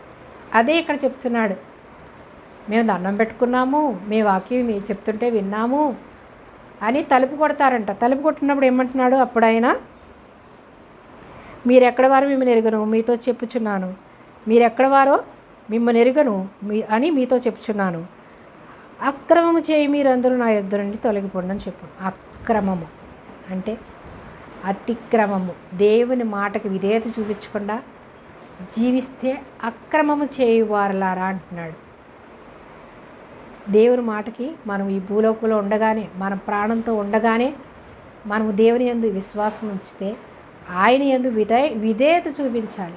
విధేయత చూపించకపోతే అక్రమము చేయువారులారా అంటున్నాడు. అక్రమము చేయు మీరందరూ నా యొద్ద నుండి తొలగిపోండి అని చెప్తాడు. మీరందరూ తొలగిపోండి. అక్కడ పశ్చాత్తాపం లేదు. ఈ లోకంలో పశ్చాత్తాపడితే నీకు అవకాశం ఇచ్చాడు దేవుడు. ఈ లోకంలో పశ్చాత్తాపడితే క్షమిస్తాడు. ఈ లోకంలో పశ్చాత్తాపం పడకుండా చనిపోయిన తర్వాత పశ్చాత్తాపం పడితే ఏమంటాడు? మీరందరూ నా యొద్ద నుండి తొలగిపోండి, అక్రమము చేయవారు మీరందరూ నా యొద్ద నుండి తొలగిపోండి. అంటే వేషధారణ. ఈ లోకంలో ఉన్నంతసేపు దేవుడు అవసరం లేదు. అక్కడికి వెళ్ళాక నిత్య నరకానికి వెళ్ళాలని భయంతో అక్కడ పశ్చాత్తాపడతారు. పశ్చాత్తాపడితే ఏమంటున్నాడు? వేషధారణది చాలు, మీ వేషధారణ. ఈ భూలోకంలో మీకు చాలా అవకాశం ఇచ్చాను, నీకు 100 years ఇచ్చాను, 80 years ఇచ్చాను, ఏం చేసావు నువ్వు అని దేవుడు అక్కడ ప్రశ్నిస్తాడు మనల్ని. ఆ ప్రశ్నించే వారిగా మనము ఆయన తీర్పులో ఉండేవారుగా ఈ లోకంలో ఉండకూడదని సువార్త ప్రకటింపబడుతుంది. యేసయ్య ఈ లోకానికి వచ్చాడు, యేసయ్య మన కోసం ప్రాణం పెట్టాడు అని. ఈ భూలోకంలో బ్రతికి ఉండగా ఎవరైతే ఆయన యందు విశ్వాసం ఉంచి మారుమనసు పొంది రక్షణ పొందుకుంటారో వారు మాత్రమే పరలోక రాజ్యంలో ఉంటారని దేవుని వాక్యం స్పష్టంగా మనకి తెలియజేస్తుంది. లోకా సువార్త 13వ అధ్యాయము మనకి 27, 28, 30 వచనాలు చూడండి. దేవుడు మాట్లాడుతున్నాడు. 24 నుంచి చూస్తే 24 నుంచి 30 వరకు ఉంది. 24 నుంచి 30 వరకు మీకు బైబిల్ తెలిస్తే కనుక, బైబిల్ మీ ఇంట్లో ఉంటే కనుక, బైబిల్ లేకపోతే కొనుక్కుని చదవండి, బైబిల్ ఉంటే తీసి చదవండి. ఇది దేవుని మాట, మనుషుల మాట కాదు. మానవుల మాట అయితే అనేసి అనలేదనేస్తాం, చెప్పేసి చెప్పలేదనేస్తాం, ఇచ్చేసి ఇవ్వడం ఇచ్చేస్తామని చెప్పి ఇవ్వడం మానేస్తాం. మనుషులం కాబట్టి మాట మార్చేస్తూ ఉంటాం, మాట తప్పిపోతూ ఉంటాం. కానీ ఈ మాట ఎవరు చెప్తున్నారు? నిజదేవుడు, సర్వాంతర్యామి, సర్వసృష్టికర్తలోని అవతారం యేసయ్య. ఆ అవతారమైనటువంటి యేసయ్య మాట్లాడుతున్నాడు. కాబట్టి ఈ మాట స్థిరం, తప్పకుండా నెరవేర్చబడుతుంది. కాబట్టి ఎవరైనా ఇంకా దేవుని యందు విశ్వాసం ఉంచకపోతే కనుక లోకా సువార్త 13వ అధ్యాయం 24 వచనం నుంచి 30 వరకు చదవండి. దేవుడు రాకడ ఎలా ఉంటుందో, ఎలా విడువబడతారో, రక్షణ పొందిన వాళ్ళు ఎలా ఎత్తబడతారో, ఎవరు ఎలా విడువబడతారో, ఆయన తలుపు వేసిన తర్వాత మనం ఎంత కొట్టినా దేవుడు తీయడు అని దేవుడు ఇక్కడ మనం నేర్చుకుంటాం. కాబట్టి ఈ భూలోకంలో ప్రాణం ఉండగానే మారుమనసు పొంది రక్షణ పొందుకుంటే నిత్యరాజ్యానికి వారసులు అవుతారు. కాబట్టి దేవుని వాక్యాన్ని విని దేవుని వాక్యానుసారంగా జీవించి దేవుని నిత్య రాజ్యానికి వారసులు అవ్వాలంటే మన ప్రాణం మనలో ఉండగానే యేసయ్యందు విశ్వాసం ఉంచి మారుమనసు పొంది రక్షణ పొందుకోవాలి. ఏ దేవతల వల్ల కూడా ఇది సాధ్యం కాదు. నిజదేవుడైనటువంటి పరమతండ్రి అయినటువంటి దేవుని అవతారమైన యేసయ్య యందు విశ్వాసం ఉంచితేనే మనం దేవుని రాజ్యానికి వారసులు అవుతామని, విశ్వాసం ఉంచి ప్రతి ఒక్కరూ మారుమనసు పొంది రక్షణ పొందుకుని దేవుని రాజ్యానికి వారసులు అవ్వాలని నేను మనస్ఫూర్తిగా మిమ్మల్ని వేడుకుంటున్నాను. మీరు ఈ వాక్యం అంతా చదవండి. లోకా సువార్త 13వ అధ్యాయం 24 నుంచి 30 వరకు చదవండి. మీరు మత్తయి సువార్త 7వ అధ్యాయము 13వ వచనం నుంచి చూడండి. ఇరుకు ద్వారములో వెళ్ళే వాళ్ళు మాత్రమే పరలోక రాజ్యం వెళ్తారు, విశాల మార్గంలో వెళ్ళే వాళ్ళంతా కూడా నిత్య నరకాగ్నికి వెళ్ళిపోతారని. అలాగే కడుపే శాశ్వతం అనుకుంటూ కడుపు కోసమే జీవిస్తే వారి నాశనము అంతం అంటున్నాడు. కాబట్టి ఈ లోకంలో కడుపును పోషించుకోవడానికే జీవించకుండా యేసయ్య కొరకు జీవిస్తే మన కడుపును ఆయన నింపుతాడు. ఈ లోకంలో అంటారు కోటి విద్యలు కూటి కొరకే అంటారు. ఏ విద్య చేసినా కూటి కొరకే. కానీ దేవుడు పని చేయమన్నాడు, పని చేయకుండా పోషిస్తానని అనలేదు. మీరు అవ్వ ఆదాముని ఈ లోకంలో పుట్టించినప్పుడు ఏం చేశాడు? మీరు కష్టించి శ్రమ నోడ్చి మీరు జీవించండి, మీరు ఈ భూమిని నింపండి, మీకు ఇచ్చిన సమస్తాన్ని మీరు ఏలండి అన్నాడు. సముద్రంలో చేపలు తినండి అన్నాడు. ఈ భూమిలో పుట్టించిన ప్రతి చెట్టు ఫలాల్ని మీరు మీరు భుజించండి అన్నాడు. అంటే కష్టపడి మీరు పని చేయండి, చెమటోడ్చి మీరు జీవించండి అన్నాడు. వాళ్ళు ఎప్పుడైతే ఆజ్ఞను అతిక్రమించారో, తినొద్దన్న ఫలం ఎప్పుడైతే తిన్నారో అప్పుడు ఈ శాపాన్ని ఇచ్చేశాడు దేవుడు. మీరు చెమటోడ్చి మీరు కష్టపడి భుజించాలి, అప్పుడు మీరు ఈ భూమిని నింపాలి అన్నాడు. కాబట్టి ఈ భూలోకంలో పుట్టిన ప్రతి ఒక్కరు కూడా కష్టపడాలి, వాళ్ళు కడుపు నింపుకోవడానికి కష్టపడాలి. కానీ అది ఎలా? యథార్థమైన మార్గంలో దేవునిని అనుసరిస్తూ, దేవుని మాటకు విధేయత చూపిస్తూ, దేవుని యందు భయభక్తులు కలిగి జీవిస్తూ మనం పనిచేసినప్పుడు అది మనకి సంతోషాన్ని ఇస్తుంది, మనకి సంతృప్తిని ఇస్తుంది, మనకి ఆరోగ్యాన్ని ఇస్తుంది, ఐశ్వర్యాన్ని ఇస్తుంది, దేవుని అభిషేకాన్ని ఇస్తుంది, దేవుని రాజ్యాన్ని ఇస్తుంది. కానీ ఈ లోకంలో పుట్టాం కాబట్టి కష్టపడాలి, సంపాదించాలి, ధనం సంపాదించేసుకోవాలి, తరతరాలు మనం సంపాదించుకోవాలని ధనం మీదే మనసు పెట్టి దానికోసమే మనం పరిగెట్టుకుని దానికోసమే ప్రయాసపడుతూ దేవుడే లేడని మనం జీవిస్తే నిత్య నరకాగ్నికి అపవాది చేతుల్లోకి వెళ్ళిపోతాం. కాబట్టి ఈ లోకంలో ఇచ్చినటువంటి ఈ ప్రాణము చాలా ప్రాముఖ్యమైనది. ఈ లోకంలో మన జీవితం చాలా ప్రాముఖ్యమైనది. దేవుడు ఇచ్చిన ఈ యొక్క జీవితము దేవుని కొరకు మనం ఎప్పుడైతే సమర్పించుకుని దేవుని చేతుల్లో పెడతామో ఆయన నిత్యము మన ఆత్మను జీవింపచేస్తాడు. ఈ యొక్క దేవుడు పెట్టిన దీపము దేవుని ఆత్మ కాబట్టి మనల్ని ఎప్పుడు వెలిగిస్తాడు. ఈ లోకంలో ఉన్నంతకాలం మనం వెలుగుగా ఉంటాము, పరలోక రాజ్యంలో వెలుగుతూ ఆయనతో పాటు ఉంటాం. అందుకే దేవుడు ఏమన్నాడు? ఈ లోకానికి మీరు వెలుగు ఉప్పు అన్నాడు. అంటే ఉప్పుగా ఉండాలి మన మాట ఇతరులకి సహాయపడేదిగా ఉండాలి, ఆశీర్వాదకరంగా ఉండాలి. మన మాట వల్ల ఇతరులు ఆశీర్వదించబడాలి, మన మాట వల్ల వాళ్ళు సంతోషంగా జీవించాలి, మన మాట వల్ల వాళ్ళు రక్షింపబడాలి అని ఉప్పు వేసినట్టుగా మీ మాట ఉండాలన్నాడు. ఈ లోకానికి మీరు వెలుగుగా ఉండాలన్నాడు. అంటే చీకటి సంబంధి ఎవరు? అపవాది. వెలుగు సంబంధి రక్షింపబడిన వారందరూ కూడా వెలుగు సంబంధులు. ఆయన ఈ లోకానికి, యేసయ్య ఈ లోకానికి వెలుగుగా వచ్చాడు కాబట్టి ఆయన వెలుగులోనికి మనం ఎప్పుడైతే వస్తామో మనం అందరం కూడా వెలుగు సంబంధులం. కాబట్టి ఈ లోకంలో మనం వెలగాలి, బ్రతికున్నంతకాలం వెలగాలి, ఇతరులను మనం వెలిగించేవారిగా ఉండాలి. కానీ మనము వెలిగింపబడి కూడా మీరు మంచం కింద కొంచెం కింద పెట్టరు కదా, మీరు దీపం వెలిగించి దీపస్తంభం మీద పెడతారు కదా అన్నాడు. అంటే మనం వెలిగింపబడి మనం ఇంకా గంప కింద మంచం కింద దాచిపెట్టేవారుగా ఉంటే మనం ఇతరులను ఎలా రక్షిస్తాం? మన వెలుగు ఇతరులకు చూపించాలంటే దేవుని సువార్త ప్రకటించాలి, దేవుని మార్గంలో మనం నడుస్తూ ఇతరుల్ని నడిపించాలి, దేవుని ప్రేమను మనం దేవుని ప్రేమలో జీవిస్తూ ఇతరులకు దేవుని ప్రేమను చూపించాలి.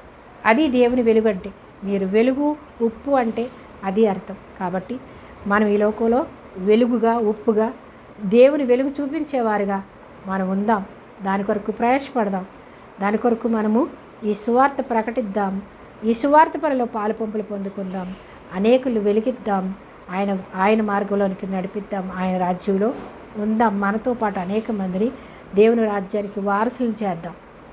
కాబట్టి మీరు ఈ సువార్త పనిలో మీరందరూ కూడా పాలుపంపులు పొందుకోవాలంటే విన్న వాక్యము మీరు విడిచిపెట్టేవారుగా ఉండకుండా మీరు విని విశ్వాసంలో బలపడినట్లయితే ఈ యొక్క సువార్త, ఈ యొక్క వీడియో ఇతరులకి షేర్ చేసి మీ